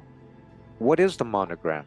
After spending innumerable hours examining many examples of the navigator's sigla with magnifying glasses, my wife and I began noticing a persistent cipher placed on the left side of the sigla and at the same level. I asked my wife what that strange sign could be, so repeated in so many documents. It is a monogram, she said. But a monogram of whom? I do not know, she replied frankly. In all our investigations, we did not find any historian who had made any reference to that cipher, never mind deciphering such a thing. My wife is an excellent embroideress. She has embroidered many monograms. I persisted with one more question. If this is a monogram, what are the letters that are interlaced in it? She answered, it must be the initial letters of a person's name. I remarked, but what name? With renewed alertness, we began looking for a name that could be related to the name Cristovao Colon, his father or mother, in time when there were few birth certificates. We redoubled our effort to find a name whereby we could decipher the letters of that monogram, which appears so frequently on the documents together with the navigator's sigla. All right, this was all over his signatures. Eureka! We found reference to an historical record that an illegitimate son of Dom Fernando, the first Duke of City of Beja, in the southern part of Portugal, was baptized Salvador Fernandes Zarco. His mother was Isabel González Zarco, daughter of the famous Portuguese Jew João González Zarco, who discovered the island of Porto Santo in 1418 and the Madeira Island in 1419, okay? So-called Christopher Columbus' ancestor, his grandfather, actually was the ones who supposedly discovered the Madeira Islands, even though there was already indigenous people in these places. This is remnants of the part of Atlantis that went down. This is the top of the mountains. So you guys see the history here of navigation already established in his bloodline. This child was born in Cuba, a village several centuries old. Now, we read this earlier, right? That the town was claiming him. The people know, the townspeople know. And here it goes again. This person, a different person, letting us know that this person was born in Cuba, a village several centuries old, 20 kilometers north of Beja, in the heart of the province of Alentejo. With this information about Salvador Fernandes Zarco, my wife picked up 3 pencils of different colors, red, blue, and yellow, and made a rubbing over the monogram. Quite easily, my embroideress revealed the 3 initials SFC of the secret name standing for Salvador Fernandes Zarco. It continued to be true. The greatest original discoveries are usually simple and made by amateurs. Here is the true document with the monogram on the left side and the sigla to the right, okay? So here's a primary source. This is Columbus writing, and you can see his trademark. Again, the monogram and the sigla. Up until January 1989, never had any historian revealed the meaning of the monogram. It was my wife Sylvia, with her embroidery experience, who unraveled the 3 letters contained in the mysterious monogram. This is the reason why we copyrighted this original discovery, now registered in the Library of Congress in Washington, D.C. It is interesting to note that in certain documents, the navigator signed them with El Almirante, the admiral, omitting the sigla. But on these documents, he would always use his monogram. This reveals the importance the navigator gave to his monogram. We take this opportunity to present also the 3 meanings of the sigla. Although certain details will be discussed in later chapters, here are the 3 letters interlocked, SFZ. Again, Salvador Fernandes Zarco. Monogram, Salvador Fernandes Zarco. the sigla with the three names, Cristovao Colon, Salvador Fernandes Zarco, member of the Order of Christ. All right, it's all there, all in code. And here's a drawing, I guess they did. Salvador Fernandes Zarco. This is the original drawing done by Silvia Jorge da Silva in 1988 when she made the diagnosis of the monogram of the navigator Salvador Fernandes Zarco, who later in life adopted the pseudonym Cristovao Colon, pseudonym. Okay, now we are actually going to come back to the book we were reading from earlier. Again, the book is The Portuguese Columbus, Secret Agent of King John II by Mascarenhas Barreto. We're going to go to part 5 of this book. It says here, Columbus Revealed, all right? We're getting closer and closer. And we're all the way in chapter 18. It says here, Dispersing the Mist. I have already mentioned the enlightened opinions of Martin Fernandez Navarrete, who received a lot of support regarding the need to study the life of Columbus, using contemporary chroniclers as a base. Andrés Bernaldez, Pedro Martir de Anguera, Fernando de Colón, Bartolomé de las Casas, and Gonzalo Fernández de Oviedo. I also presented various critical studies on the different theses in which unfathomable contradictions and disparities were revealed in the evidence produced by Columbus chroniclers and the theories of subsequent analysts, especially the Genoese and Catalan. The supporters of those theses had to opt for a rather unusual form of contestation to defend their opinions by claiming that the contemporary writings concerning Columbus, when they did not fit in with the theories they defend today, must have been corrupted. They first accept a hypothesis as genuine, then when logic confirms otherwise, come to the conclusion that the premises are wrong. This seems to be a case of making a hand to fit the glove, all right? So to their convenience, they'll say, oh yeah, that's correct. Oh no, that's false. Like, you know, even though we're reading a primary source that's stating he's Portuguese. Columbus' most important work in his Libro de las Profecías, right? This is what I was talking about earlier, guys, the Book of Prophecies, where again, he said he's coming to reconquer the Holy Land and Mount Zion for the king and queen. He wrote that. He knew he was coming to America. He wasn't lost. But as Friar Gaspar Goricio was his secretary in the making of the book, some critics wish to attribute a number of biblical quotations to him, convinced that Columbus, as a wool carder, could not have possessed such a vast knowledge of theology. All right, but remember, he was actually a Portuguese Jew, Sephardic Jew, so he knew all that stuff. The book is a remarkable work and worthy of the most careful interpretation and cryptographic study in order to reveal its Kabbalistic messages. However, this book had 13 of its pages torn out. The best prophecies of the book, according to the person who jotted down some notes in margin and denounced the outrage, assuming mistakenly that Columbus was one and the same as Colombo, the wool carder. People were unwilling to accept the fact he could either have written such a work or possess such a deep culture.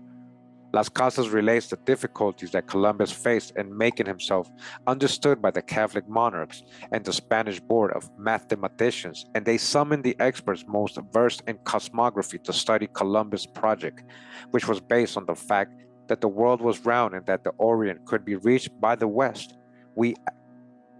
He added that the board contained more men of law and theology than of cosmography, and that the decision went against Columbus and the monarchs dismissed him. In the light of the absence of mathematical sciences and information on ancient stories, Bernaldez wrote, Christopher Columbus arrived at the court of King Ferdinand and Queen Isabella and gave free rein to his imagination, to which they gave little credit, and he explained the Mappa Mundi and aroused in them the desire to know more about those lands. It is ironic that the map he could convince everyone was the fantastic and erroneous map of Toscanelli, see page 167.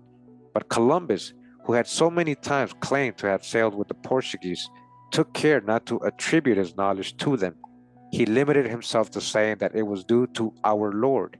He gave me sufficient knowledge of astrology, as well as of geometry and arithmetic. Despite their manifest scientific ignorance, very few of the board's experts gripped by the knowledge he proved to possess, supported him. When Princess Juana had to go to Flanders, Columbus gave her some useful advice regarding the voyage, as he possessed an authoritative knowledge of those seas. It is essential to read the letters he sent to the Castilian monarchs in February 1502, in which he expounds concepts of seamanship that only an experienced mariner and geographer could have acquired. On all his voyages, Columbus showed that he had a profound knowledge of astronomy and proved that he had read the works of ancient Greek, Roman, Arab, and Jewish scholars by quoting them. Besides possessing a deep knowledge of geography, he was familiar with the influence of the longitude of the declination of the magnetic needle, which at the time was known only by Portuguese seamen. He spoke with authority about the Sargasso Sea, which until then had been navigated only by the Portuguese on their expeditions to the west of the Azores. Okay, so all his knowledge literally was Portuguese knowledge because he was a Portuguese Jew. He was from Portugal, Cuba, Portugal, okay, and described the phenomenon of the east, west, and the north-south currents of the tropical zone, the different degrees of freshness of marine flora, and referred to the stability of the laws that governed the geographic distribution of seaweed. He discoursed on the configuration of islands and the geological reasons for the origins of the Caribbean Sea and on the meteorological phenomena. He described a seaquake and a volcanic eruption and explained the physical reasons for their taking place. And he was a cartographer, testifying in the lawsuit against the crown. The navigator Ojeda said that on his first voyage, on which he was accompanied by Amerigo Vespucci, he had used a map made by Columbus, who had entrusted it to Bishop Fonseca, who in turn had indiscreetly handed it over to Ojeda, and so ensured the success of the expedition. Columbus was also versed in ornithology and corrected his shipmates in the identification of birds and their migrations. All right, we actually got a little bit about that in my part 2 of Untold Ancient American Truth series, where he's talking about the abundance of the food there, the fruits, and the wildlife, the birds and everything. He's describing this stuff, okay? He was also able to distinguish the different species of fish like a trained ichthyologist, which was rare in those days. On May 14, 1493, after his return from the Antilles, the Catholic monarchs asked Columbus for his opinion on the alteration of the demarcation line of the world so that they could communicate their views to the Pope, saying that Columbus knew more than any man ever born. Following the Treaty of Tordesillas on 15 August 1494, the monarchs sent a letter to their locum tenens for Catalonia, Don Juan de Lanuza, recommending that to draw the sail line 370 leagues to the west of Cape Verde, we need to have the opinion of experts. Lanuza sought the advice of the cosmographer Ferrer, who in turn wrote to Columbus on 5 August 1495, ending one of his paragraphs with the words, "Even though you know more about these things when you are asleep than I do when I am awake, Columbus had no equal in Spain when it came to scientific knowledge." Antonio Ballesteros y Beretta criticizes Fernando Colon, saying, in order to exalt the scientific preparation of his father, he treated the experts that studied the project, the Castilian junta or experts of ignoramuses. A highly competent cosmographer, Fernando Colon, endowed his father with a wisdom that he did not possess and, with his unusual anti-Spanish opinions, denigrated Spanish science. Las Casas accepted Colon's arguments without question. But we know that Columbus possessed a deep knowledge of the subject he dealt with, just as we know of the lack of nautical knowledge from which the Spaniards suffered, as did other nations, up to the 16th century. Yet Beretta does supply us with new information. Fernando Colon, born in Cordoba and always living in Spain, was anti-Spanish, okay? They're not Spanish. All right, now we're getting to the correlation here. It says the origin of Colon Zarco's name. The armillary spear the skeleton of geographic coordinates of the globe, with its imaginary lines of latitude, longitude, and ecliptic, was three-dimensionally made up of metal rings. It appeared on the frontispiece of geographical works and illuminated nautical documents as well as other books during the reign of King John II. His successor Manuel I adopted it as his personal emblem. He had it engraved on each one of the numerous scutcheons that adorned his armor, and it became the symbol of the scientific discovery of the world. In fact, the armillary sphere gave one a notion of the size of the earth. It suggested the possibility that the Orient could be reached by the west, but those that already knew the calculations made by the overland and seafaring explorers of Africa and Asia, it indicated that Japan could not be located on the latitude of the Antilles, surmounted by the cross of Christ. It was the standard of a people of discoverers and missionaries.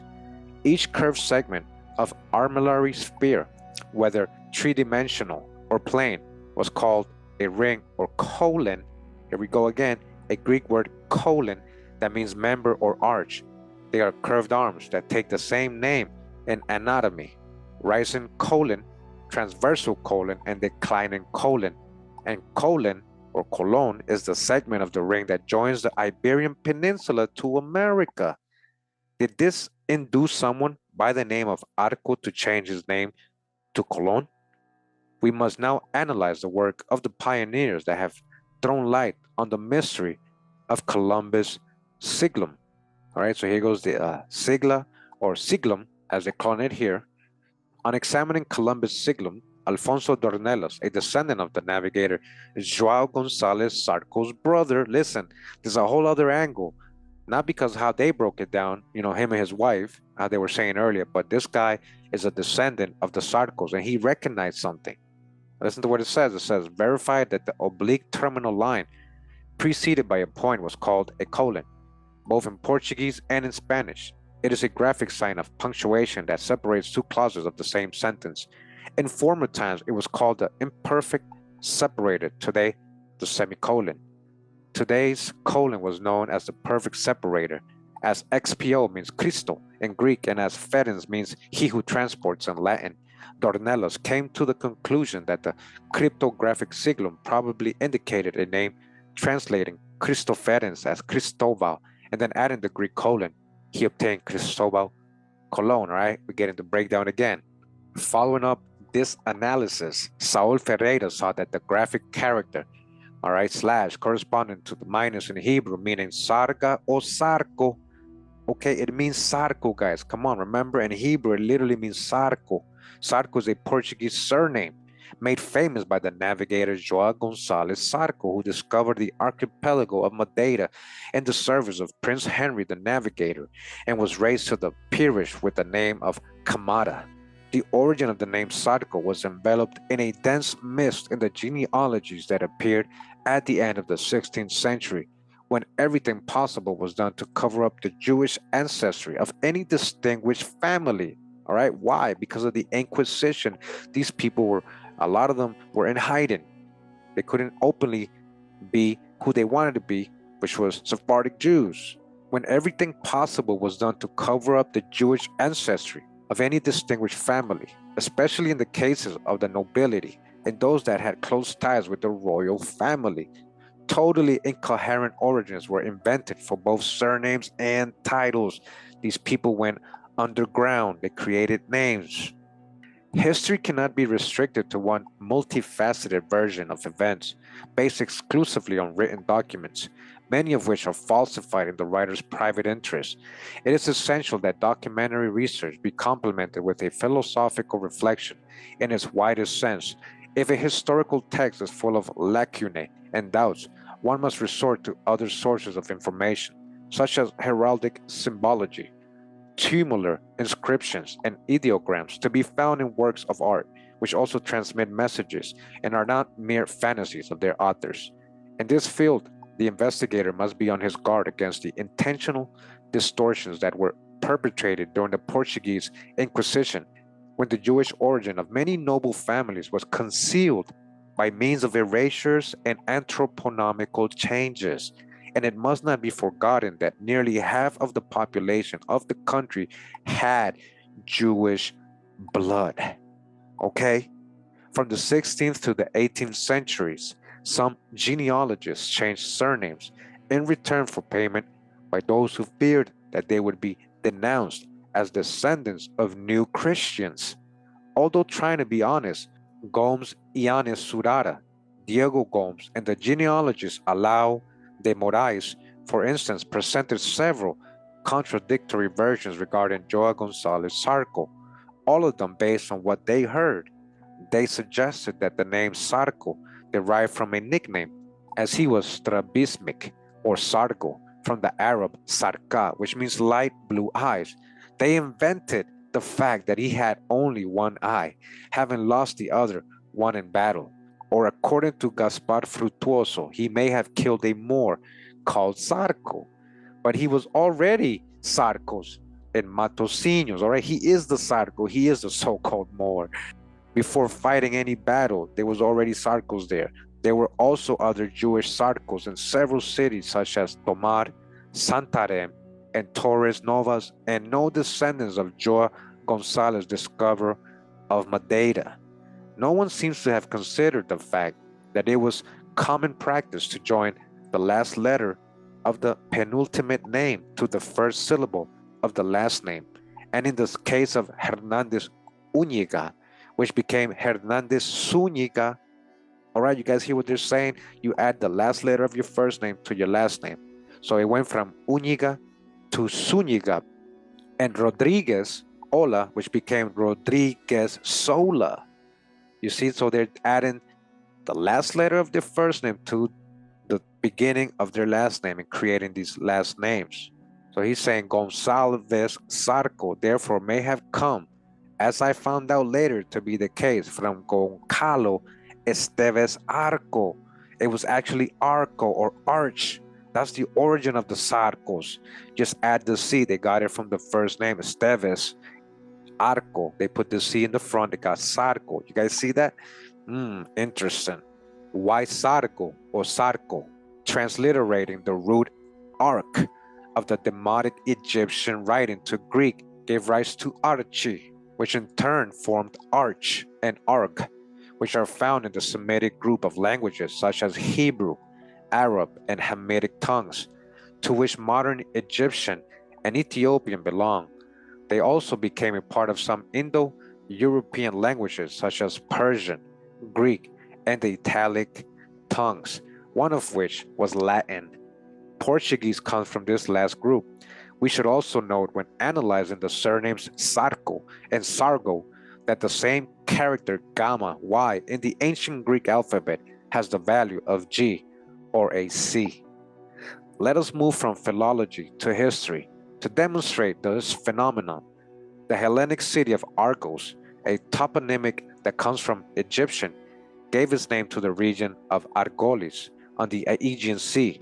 According to Greek mythology, Argos had been founded by a colony of Egyptians under the leadership of Inachus in 1800 BC, all right?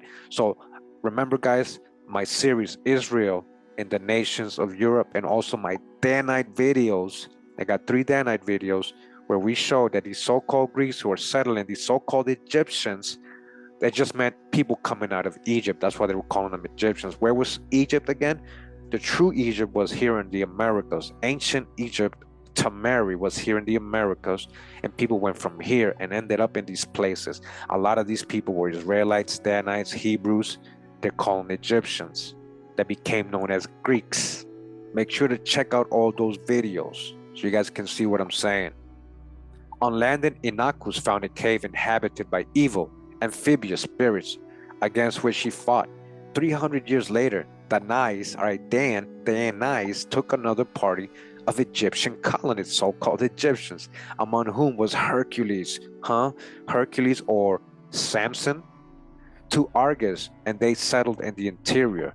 Aesculapius, a scholar highly esteemed by the Hermeticists, alchemists, and Kabbalists, Hermetics, later raised his temple near Epidaurus on the Aegean coast. The root arc and arch mean the beginning in Greek. as does the character alpha in an esoteric and Kabbalistic sense, as well as priority, power, and command. From it come the words archangel, archaism, archbishop, archduke, and even names like Archimedes. All right, very interesting. In its form, arc, the same root gave the Latin word arcus, not only the offensive weapon arco or bow, all right, a bow, bow and arrows, Indians, come on, arco, arch, okay, but also triumphal arch, from which derives the word architecture. It also produced the word archium, meaning a vaulted chamber, camera, or a box with a convex lid, arca, where writings of wisdom were kept, and from which comes the word archive. All right, now remember the Ark of the Covenant, holding, right, the holy tablets. The hero, Jason, and his companions sailed in a ship called Argo in the quest for the Golden Fleece, and were thus called Argonauts. The name Argonaut is also given to the univalve mollusk of an arch-shaped shell, which has two membranes that can be used as sails and 6 other membranes that can be used as oars. Some writers of classical antiquity, among them Aristotle, referred to this mollusk. Pliny, who described the coastline and people of Lusitania, wrote a fable about an Argonaut that landed on a beach and left its shell to explore it before returning to the sea. The chest with a convex lid, arca, later became linked to the Jewish religion in the form of the Ark of the Covenant and Noah's Ark. This form also appears in the quarterdeck of the galleys, the convex covering of which was called arca or camera. This latter word was used by the Portuguese in their caravels and naws.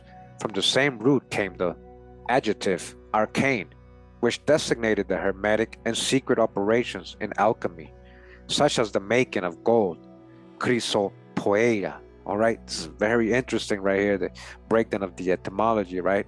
And the creation of the philosopher's stone. In the philosophical egg, which is also called camara in Portuguese. I shall demonstrate later that it was not a mere chance that led João Gonçalves Zarco to choose the name Camara when he was raised to the nobility, leaving his descendants to use the surname Zarco. The Arcos were a distinguished Jewish family of Tomar, headquartered of the Order of the Temple and later the Order of Christ, where a large colony of Jews had settled and had built the synagogue of the Arco or Arch, still standing in Rua Nova. All right, important lineage here when it comes to Columbus. All right, this is deep right here. The Portuguese Encyclopedia says that the toponymy of the town of Tomar derives from the Saxon etymon Tomian, all right, Saxons, the sons of Isaac, which means to take. In fact, Isaac Bitten has shown that Tamar is the Kabbalistic Temura cryptogram, Temura, Temeri, chosen by the Jews to designate the hill where the Templars' castle and monastery were built late in the 12th century, which means, blessed be the Lord who ascends to the highest, referring to his father, Fernando Colon, said in his Historia that in 1484 he met a neighbor of his from Madeira who had asked the king for a caravel in order to discover certain land that he swore he had seen every year and always the same way, just as they used to speak about the Azores. What land would this have been? Brazil? One of the Lesser Antilles? What is more important here is the name of Columbus' neighbor. It was one Fernão Domingos do Arco, father of another navigator, João Alfonso de Arco, who went to Newfoundland, originally surnamed Andrade. His family took the name of Arco because King John II authorized him to buy some land on the island that was called either Calheta do Arco or Arco de Calheta, from João Gonçalves Zarco. There was no arch on the island, so it seems that Don Atari captain himself gave the place its name. Was he known to his comrades as João do Arco, John of the Ark? Listen, the Andrades certainly acquired the surname. João Gonçalves Zarco started the noble family Camara, who took great care in the 16th century not to get caught in the tentacles of the Inquisition that led so many new Christians to the stake, although not all of them escaped, okay? So very deep history here and connections. The lineage goes back, they are a very important family, the Arcos, which became Zarco, which now we know also he became the Camara family. This was when they were hiding from the Catholics, hiding their names, hiding their ethnicity, their lineage, so they wouldn't be put to the stake or kicked out of Portugal and stuff like that. So continuing, it says, previous interpretations of Columbus' siglum. The upper part of Columbus' siglum has already been interpreted by many experts who came to the most diverse conclusions. So again, this is the emblem, and these are some of the conclusions that people had. What it says, well, we got the breakdown of, Mary and Jesus and all that. And so, this is what people are saying. We also saw earlier, remember, that it has the hidden name Salvador Fernandes Zarco in it. So some people did a whole Kabbalistic method to it by doing the mirror thing, which shall refer in detail later, seeking the truth on the other side of the mirror in accordance with the Timuric alchemic Kabbalah. He obtained the image and figure 1803. All right, so it almost looks like a Jewish star, almost like the symbol. So it says here, inverted M corresponds to a small omega, O and Y to the Lambda. Ribeiro then found the letters Chi, Omega, Lambda, Sigma, Alpha. All right, so I'm sure definitely if you do it in mirror, there was a whole other meaning to it. Columbus was very deep with it, so he was very subliminal in his emblem. We know that Columbus had a command of Greek. Expofedens is a Greco-Latin word. On this basis, Patrocinio Ribeiro was able to use Latin and Greek characters according to their phonetic value, which was usual practice in the so-called Western alchemic Kabbalah, as it dispensed with the Hebraic alphabet, which was too complex for non-Jewish Europeans. The 5 initial letters S, A, X, M, and Y have O and L added to them, thus making 7, and phonetically the X has the value of C. In Latin inscriptions, the points signify suppressed letters. Therefore, the 6 points would indicate the 6 words should be formed by those 7 letters. But by this system, the author did not come to an unequivocal conclusion.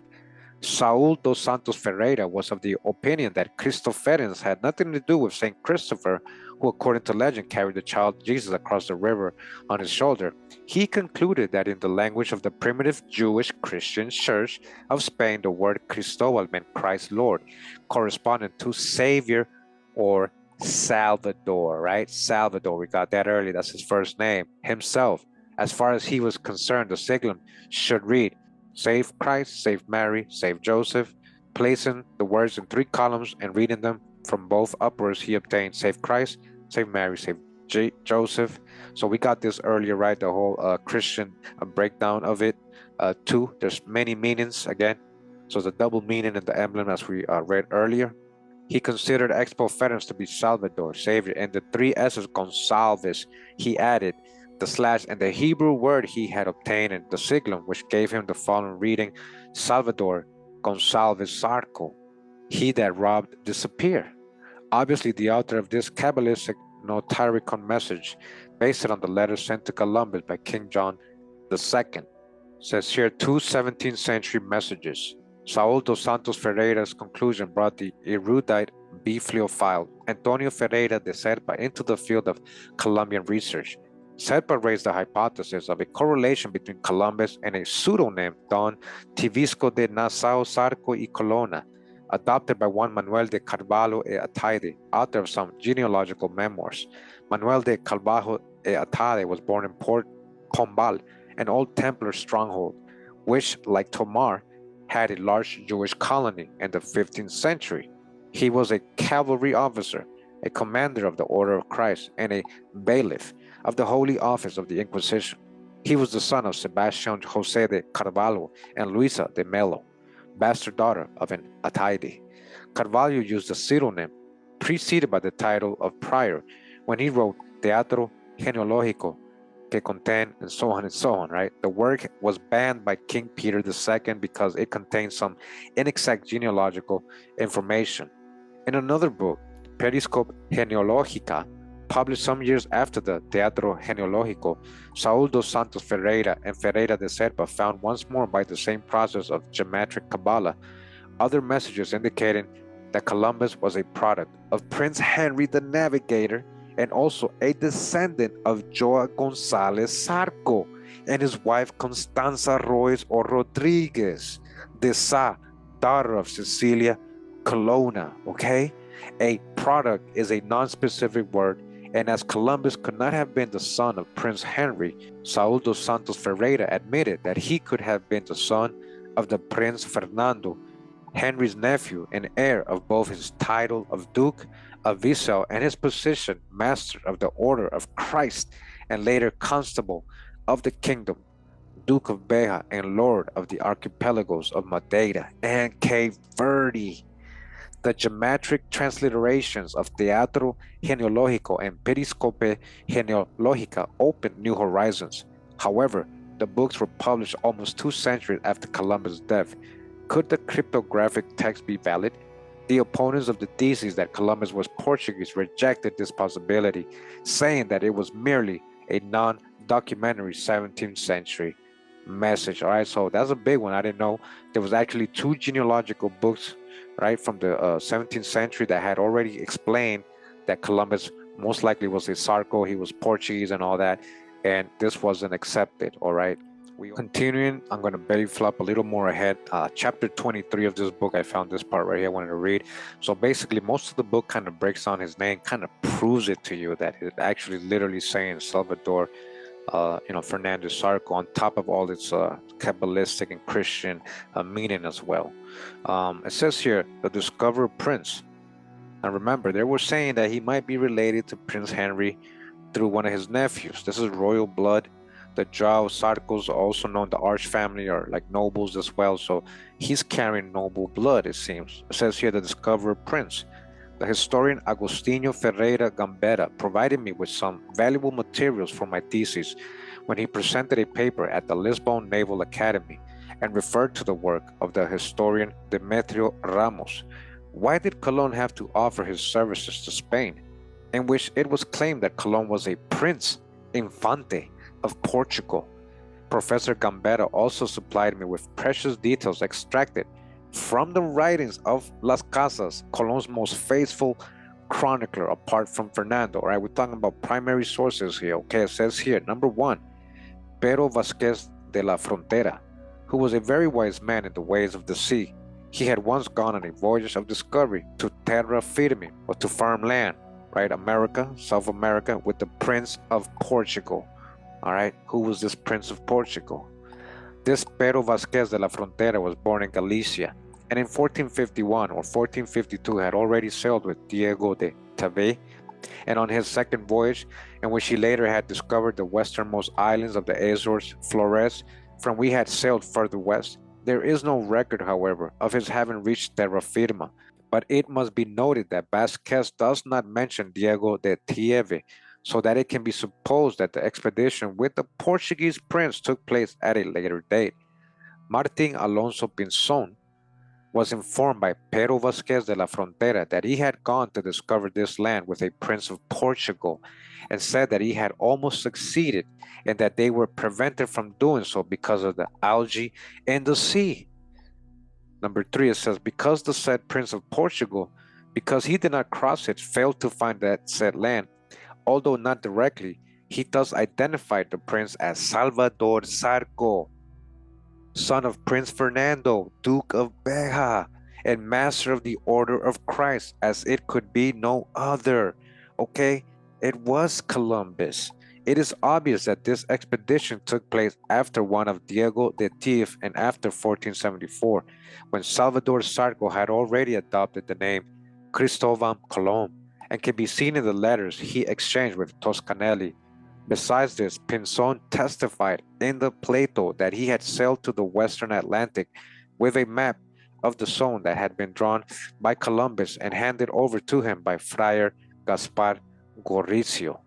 According to the documents of the Plato, volume 5, page 119, all right, from 1535, the navigator Alonso Gallego testified that he had heard Pero Vasquez de la Frontera say that the said Colon had obtained information from Pero Vasquez, a person that had been in the service of the King of Portugal and knew of the said lands and islands. It is also important to stress that Pedro Vasquez never mentioned the name of Sipangu, but merely a western land, certainly the one that TV called Antilla. Sipangu was simply used by Columbus to deceive the Catholic monarchs. No other Portuguese prince was a mariner, okay? They were talking about Columbus. So not only does he have a different name, he's Portuguese Jew, but he has, royal blood related to Prince Henry the Navigator, okay? That's why Columbus was such a knowledgeable person. And when it came to navigation, astronomy, cosmography, all right, it was in his blood. All right, we're going a little more ahead again. Chapter 24 of, again, the book, The Portuguese Columbus, Secret Agent of King John II. And chapter 24 starts talking about some very obvious logical things to think about, and also his family connections. It says, how can it be explained that not only the kings of England and France, but also the Duchess of Bourbon received Bartholomew Colon with such unusual compliance? It must be remembered that in 1491, Columbus was not yet in position to present those monarchs with worthy credentials as out of the ordinary navigator, which means they must have known him better than modern historians do. If we resort to genealogy, we shall see that Princess Catarina, Colon Zarco's half-sister, this is Columbus' half-sister, Princess Catarina, was betrothed to Edward IV of England in 1463, but died the following year. And in 1491, Henry VII of England and John II of Portugal were allies. Charles VIII of France was the son of Louis XI, who had been betrothed to the Holy Princess Joanna of Portugal, first cousin to Columbus, all right, Colon Zarco. And the Duchess of Bourbon, Annie de Beaujeu, was the daughter of Louis XI and was regent of France until her half-brother Charles VIII became of age.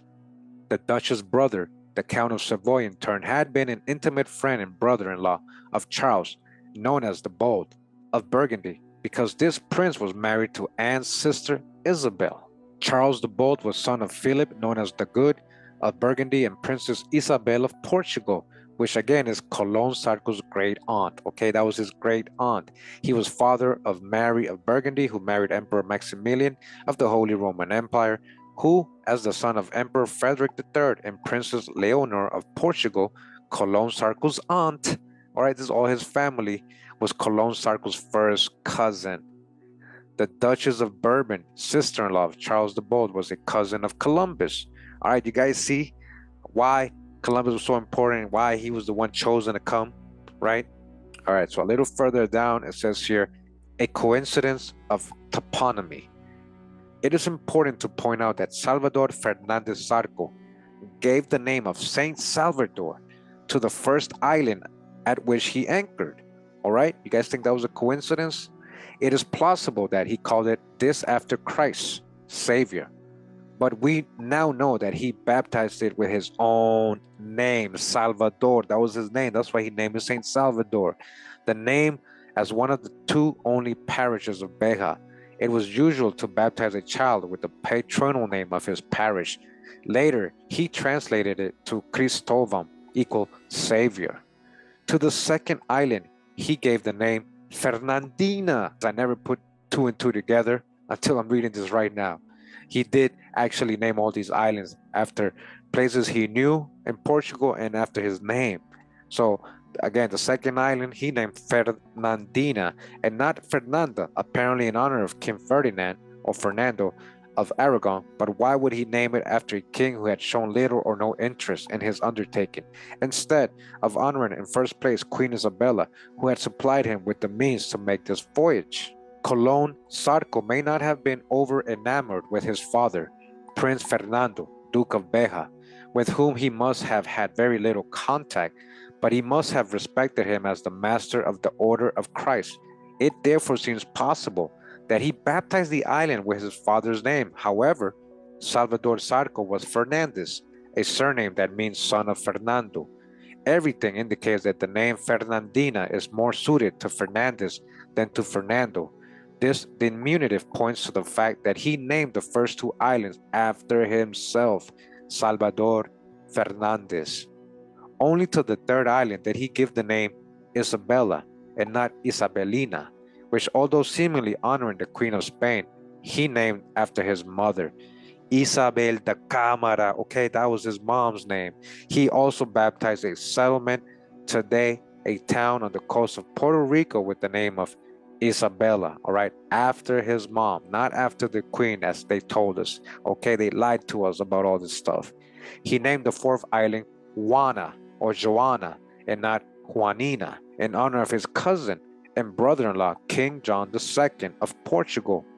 Colon Zarco, however, gave the impression that he had named the fourth island after Prince Juan, the son of the Catholic monarchs.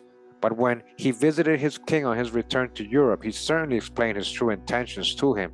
It was because the king thought that the name seemed too obvious and could raise suspicions that Colon Zarco began writing Cuba in his logbook instead of Juanina or Joanna or Juana. We now know that he was born at Cuba in the zone of Beja, but he took care to explain that the name was the one used by the local people. This was not exactly true. The local population, the Taínos, who belong to the Arawak linguistic group, called the land Coba, which is much more resonant than Cuba. But Colon Zarco wished it to remain like this for both geography and history. If necessary, he would be able to allege that metamorphically the bay resembled a Cuba, which is a cask for wine in Spanish, or a bed, cubilis from cubo in Latin. There was nowhere else in the world with that name. The name Cuba in Portuguese comes from the Arab word coba, which means tower. João Gonçalves Zarco's coat of arms bore a coba, which, with the prefix of the Arab article al, that formed alcoba, meaning vaulted tower. This in turn became alcova, which also meant camera, chamber, or room. The name Zarco adopted on being raised to the nobility. More in fear that someone would suspect the true motive of the name Fernandina, there were suspicions of his true aims, rather than humiliate the king himself, especially after Colon had been rewarded. He renamed the island Ilha Longa, or Long Island.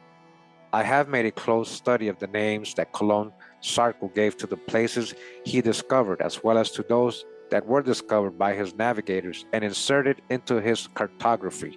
Many of them seem to be named after villages that are to be found around Beja. Was it mere chance that Columbus gave Portuguese names translated into Spanish, and not always correctly, to these newly discovered lands? Many are closely related to Salvador Fernandes Zarco, the Duchy of Beja, Madeira, Azores, and Africa. As the Admiral of the Indies, he altered several place names that had been given by his navigators. Alpha and Omega, names which cannot be found anywhere in the world except on the eastern tip of Hispaniola, are Hebraic and Paleo-Christian symbols that were very common in the artistic representations of the orders of the temple and Christ, and were the umbilical center of Salvador Fernandes' Kabbalistic siglum. Assumption, Sea Channel, Belém, Bethlehem in English. There is no Belém anywhere in Spain or in any other part of the world apart from Bethlehem and Palestine.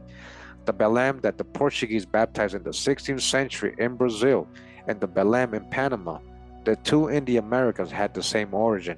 The beach and the monastery of Jerónimos at Belém and Lisbon, from where many navigators set sail on their voyages of discoveries, among them Vasco da Gama. It is not surprising that the Catholic seamen named so many places after the saints they worshipped and venerated. Some of these names, however, deserve attention. Buena Vista, a settlement in Cuba, and the island of Boa Vista in the archipelago of Cape Verde. Brazil, a port on the southern coast of Hispaniola. One of the islands of Azores was called Brazil before they were refound, and the name was later given to the land that was officially rediscovered by Pedro Álvares Cabral in 1500. The Portuguese had been there many years before, and Zarco knew this well. Concepcion, or Conception, the name of the bay where Colon Zarco anchored in Hispaniola. There is a place with this name, Conceição in Duchy of Beja, and Columbus' stepmother is buried in the Church of St. Mary of the Concepcion in Beja, with 4 of her children who died in infancy. Colon had the Church of Conception built in San Domingo so that he could be buried there. There is also a place in Madeira called Concepção. So no Italian word appears in any of these place names adopted. So again, Columbus didn't name any of these places in Italian words. He wasn't Italian, all right? So basically, they're pointing out many of the towns here, which are numerous, that Columbus and his people named, which are names that the Portuguese mainly use, all right? Portuguese names. All right, so we continue in the book, The Portuguese Columbus, Secret Agent of King John II. We're in chapter 26. I'm going to read some more, guys, here. It says here, the genealogical web.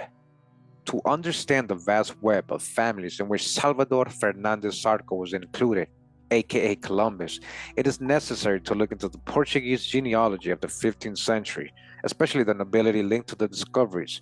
One of the startling phenomena that we come across is the prolificacy of bastardy. Here I shall cite only the number of bastard offsprings of royalty, from Count Henry of Burgundy to King John II, that were recognized as legitimate. Count Henry, 2, King Alfonso Henriquez, 4, King Sancho I, 8, King Alfonso II, 1, King Alfonso III, 5, King Dennis, 7, King Peter I, several, only one of whom was legitimized. King Ferdinand I, 1, John I, bastard son of King Peter, 2, King Duarte, 1, King John II, 1. Some of the highest nobility of Portugal came from these bastard offsprings, all right? So they were picking and choosing who they would make legitimate, who they wouldn't, right? Princes were even more prolific, and the legitimation of these bastards was not always registered, as was the case of Friar João Manuel, who was the Bishop of Ceuta, son of Prince Fernando, Duke of Beja, and Joana Manuel. The affair between Prince Fernando and Isabel de Cámara was relegated to obscurity, certainly not because she later married Diego Alfonso de Aguiar, son of João de Aguiar, but because she was the mother of Cristovao Colon, Salvador Zarco.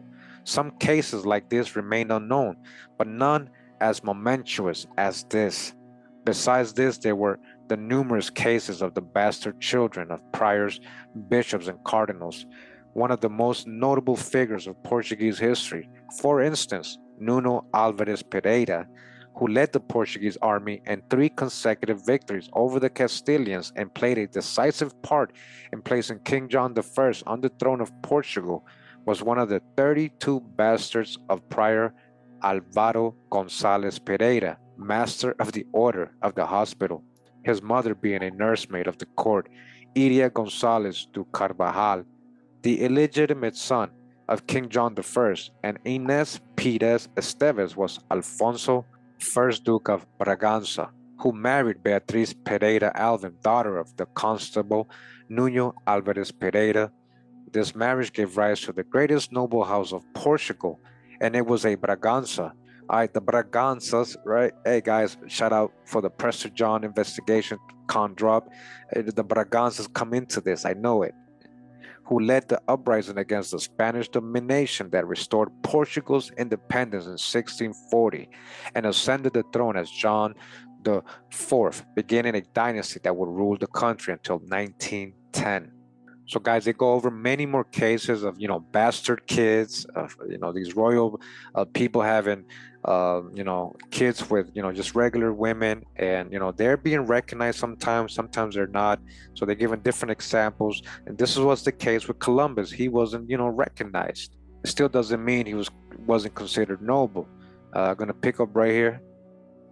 Says here, there were certainly extreme cases like the one of Don Fernando e Eca Ordeza, son of Prince João, who married several women in Galicia. We know the identity only of his last wife, Isabel de Avallos, daughter of Don Juan López de Avallos, Constable of Castile. Some ladies also had extramarital relations, and their husbands were usually tolerant if the lower was a person of high rank.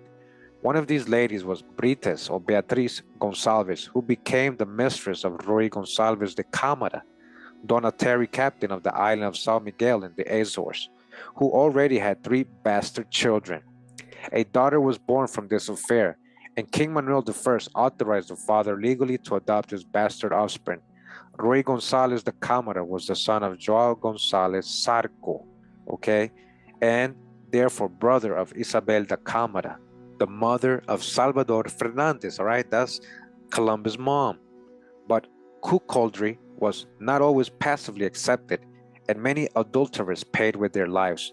This was the case of Beatriz Enriquez, who was killed by her husband Nuno Pereira, governor of Frontera, Alentejo, when he discovered that she had given birth to a lover's child. In accordance with the laws of the realm, King John II forgave him, and he later remarried. Beatriz Enriquez was the sister of Don Enrique Enriquez, later huntsman of King Manuel I, who gave him the town of Alcacobas in 1505 and made him Lord Chamberlain 2 years later. Don Enrique married Felipa de Noronha, daughter of João González de Câmara, from his second marriage to Maria de Noronha, and therefore niece of Colon Zarco's mother. I have used these examples merely to explain the socio-family structure of the society of the time, in which bastardy was benevolently accepted and adultery not always so. They may also lead us to ask the following questions. Did Isabel de Cámara leave Madeira to become a lady-in-waiting to the future Queen Leonor, Colon Zarco's half-sister, or one of the princesses, or even to Beatriz, future wife of Prince Fernando, Duke of Beja, and Lord of the Archipelago? Under the feudal system then in force, it is possible that Prince Fernando installed Isabel de Cámara in a big house of the region of Cuba, where Colon Zarco may have been born. All right, so going back to the book, Christopher Columbus was Portuguese by Manuel Luciano da Silva. It says here, let us examine now the genetic sequence of all male members of the dynasty of Avis. It says King João I married Dona Felipa de Lancaster, and all his sons carried the same Y chromosome. So they talk about this first one here, Dom Duarte, who became king after João I. It says King João Duarte had the following sons: Alfonso, who became king after him; Fernando, who became the first Duke of Beja. This Duke of Beja had been accused of impregnating a young lady of the court, Isabel González Zarco, daughter of the famous João González Zarco, the one who discovered the island of Porto Santo in 1418 and Madeira Island in 1419. From this love affair, a boy was born in the village of Cuba, Alentejo. He received the name Salvador Fernandes Zarco, but later changed his name to Cristovao Colon, okay, the famous Columbus, and that became part of his trademark or sigla. Again, the book is The Portuguese Columbus, Secret Agent of King John II by Mascarenhas Barreto. All right, and we're in chapter 36. Last chapter of this book. Just want to read this part right here. It says here, the promised land, America. Right up to the end of his life, Columbus stubbornly maintained that he had discovered the seaway to the Orient by the west, preferring to be considered as a lunatic in order to safeguard his descendants from the curse that could fall on them because of the way he had deceived the Catholic monarchs. Yet he gave new and rich lands to Spain that, after the conquest of Granada, would build an empire in America and the western Pacific. The main reason, in my opinion, that impelled Salvador Zarco, remember that's his real name, to continue his quest of discovering the Orient by the west was not the miserly ambition of coming into the possession of more and more land. After the signing of the Treaty of Tordesillas and the death of King John II, his mission as a secret agent had finished. He was ill, exhausted, and debilitated by fevers, physically senile. But he did not retire in order to enjoy the privileges of a rich elderly man. His persistence in the search for terra firma came from a sense of duty that went beyond the dictates of blood, nobility, or patriotism. His worship of the Holy Ghost led him to try and attain the greatest ecumenical objectives. Had Colon Zarco been inspired by Saint Bernard when he wrote the Profecias, and his sermon De Natividade, the founder of the Order of the Temple predicted, Vida Autumn, all right, some other words here, 3 wise kings would come, not from the east, but from the west, to spread the faith. Only King John II and the Catholic monarchs could be identified as evangelists in Colon Zarco's time. Colon Zarco frequently quoted the prophet Isaiah, thus predicting the discovery of new lands and new skies for the exaltation of Jerusalem and the joy of the people. He also quoted St. John the Evangelist, highly venerated by the Cathars and Templars, and whose gospel is to be seen in the central panels of Nuno Gonçalves Políptich, in the hands of the Holy Prince. A new sky, new stars, and planets in the firmament of the other hemisphere, a new land of the West, a new Jerusalem descending from heaven. It was a true prophecy of the discoveries and of the evangelization of the people found, but it may not have been purely a mission of evangelism for Columbus. In the face of the ever-increasing persecution of the Jews, this is the real reason, in the kingdoms of the three new wise kings of the West, Colon Zarco wished to fulfill a prophetic dream of finding a promised land in America, right? A promised land for those that could escape the fires of the Inquisition of America. He was looking out for his people, all right, Sephardic Jews and the Muslim Moors that were being kicked out, murdered by the Inquisition. This mission that he took upon himself to carry out in accordance with his name Salvador, Savior, which was the name he gave to the first island he discovered, was outside the scope of his royal service of evangelization and increase in material wealth. His aim was the salvation of the Jews. It was also a Christian and Templar mission. Just as a chess player sometimes operates a gambit, the sacrifice of one or two pieces in order to reach check and mate, the time has come for me to execute my gambit of the sub-theses which have been subjectively proved by non-documentary rationale. I sacrifice my brothers and cousins willingly. My decipherment of Colon Zarco's siglum was checked. The identification of Salvador Fernandes as a Colonna who had refined his name was made final and irrefutable. All right, and this is how he ends his book. Guys, if you actually read the whole book, I skipped a whole lot. It's 500 pages. You guys can see all the correlation and proof that this is Columbus. And he's telling you this is irrefutable.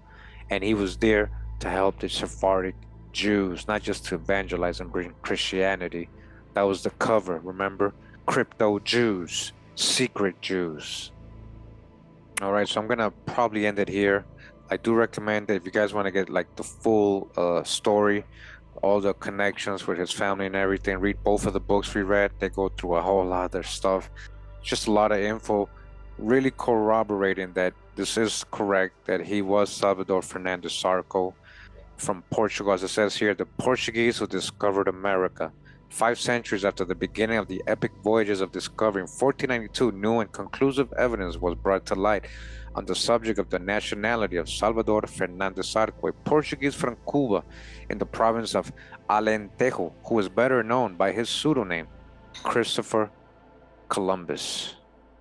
All right, before we go today, just wanted to go ahead and show this real quick so you guys can have a reference again of the true genealogy of Christopher Columbus.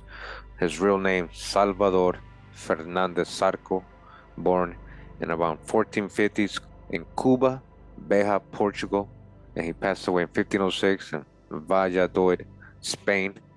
Again, his dad, Fernando or Ferdinand, the Duke of Visu and Beja. His mom, Isabel Gonçalves de Câmara Zarco. Remember, Câmara is the name that her dad had changed to, but she's a Zarco.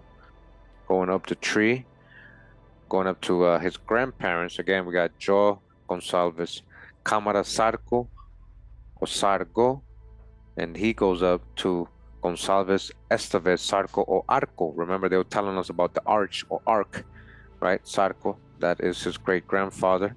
And Brites de Santarém, all right, didn't go past there. On his dad's side, paternal side, his grandfather would be King Edward or Eduard or Duarte, the Eloquent de Portugal. His grandma Eleanor or Leonor of Aragon, consort of Portugal. Very noble people here. His great grandparents on his paternal side is King John the First. Yeah, John or John the First of Avis, born in 1357, Lisbon, Portugal. All right. So what does this mean? It means that Henry the Navigator, as you guys can see here, Henry the Navigator, born in Porto, Portugal in 1394. He is the grand uncle of Columbus, or Salvador Fernandes Zarco. Henry the Navigator, the famous Portuguese navigator that we learn about in history, is Columbus' grand uncle through his dad Fernando, the Duke of Beja, who had an illegitimate child with Isabel Gonçalves the Zarco, Sephardic Jews, and that's where you get Salvador Fernandes Zarco, or AKA Christopher Columbus, his trademark, his pseudo name. So not sure if this convinces anybody, but at least I got the information out there so you guys can go ahead and pursue it even more. Out of all the theories there is about the origin of so-called Columbus, this seems to be the most logical and historical one. So I hope you guys enjoyed this presentation if you weren't aware of this information. Thanks for hearing me read again for another 2 hours. I appreciate you guys doing that and tuning in. Much love and respect. Pura vida, mi gente. Hawaii.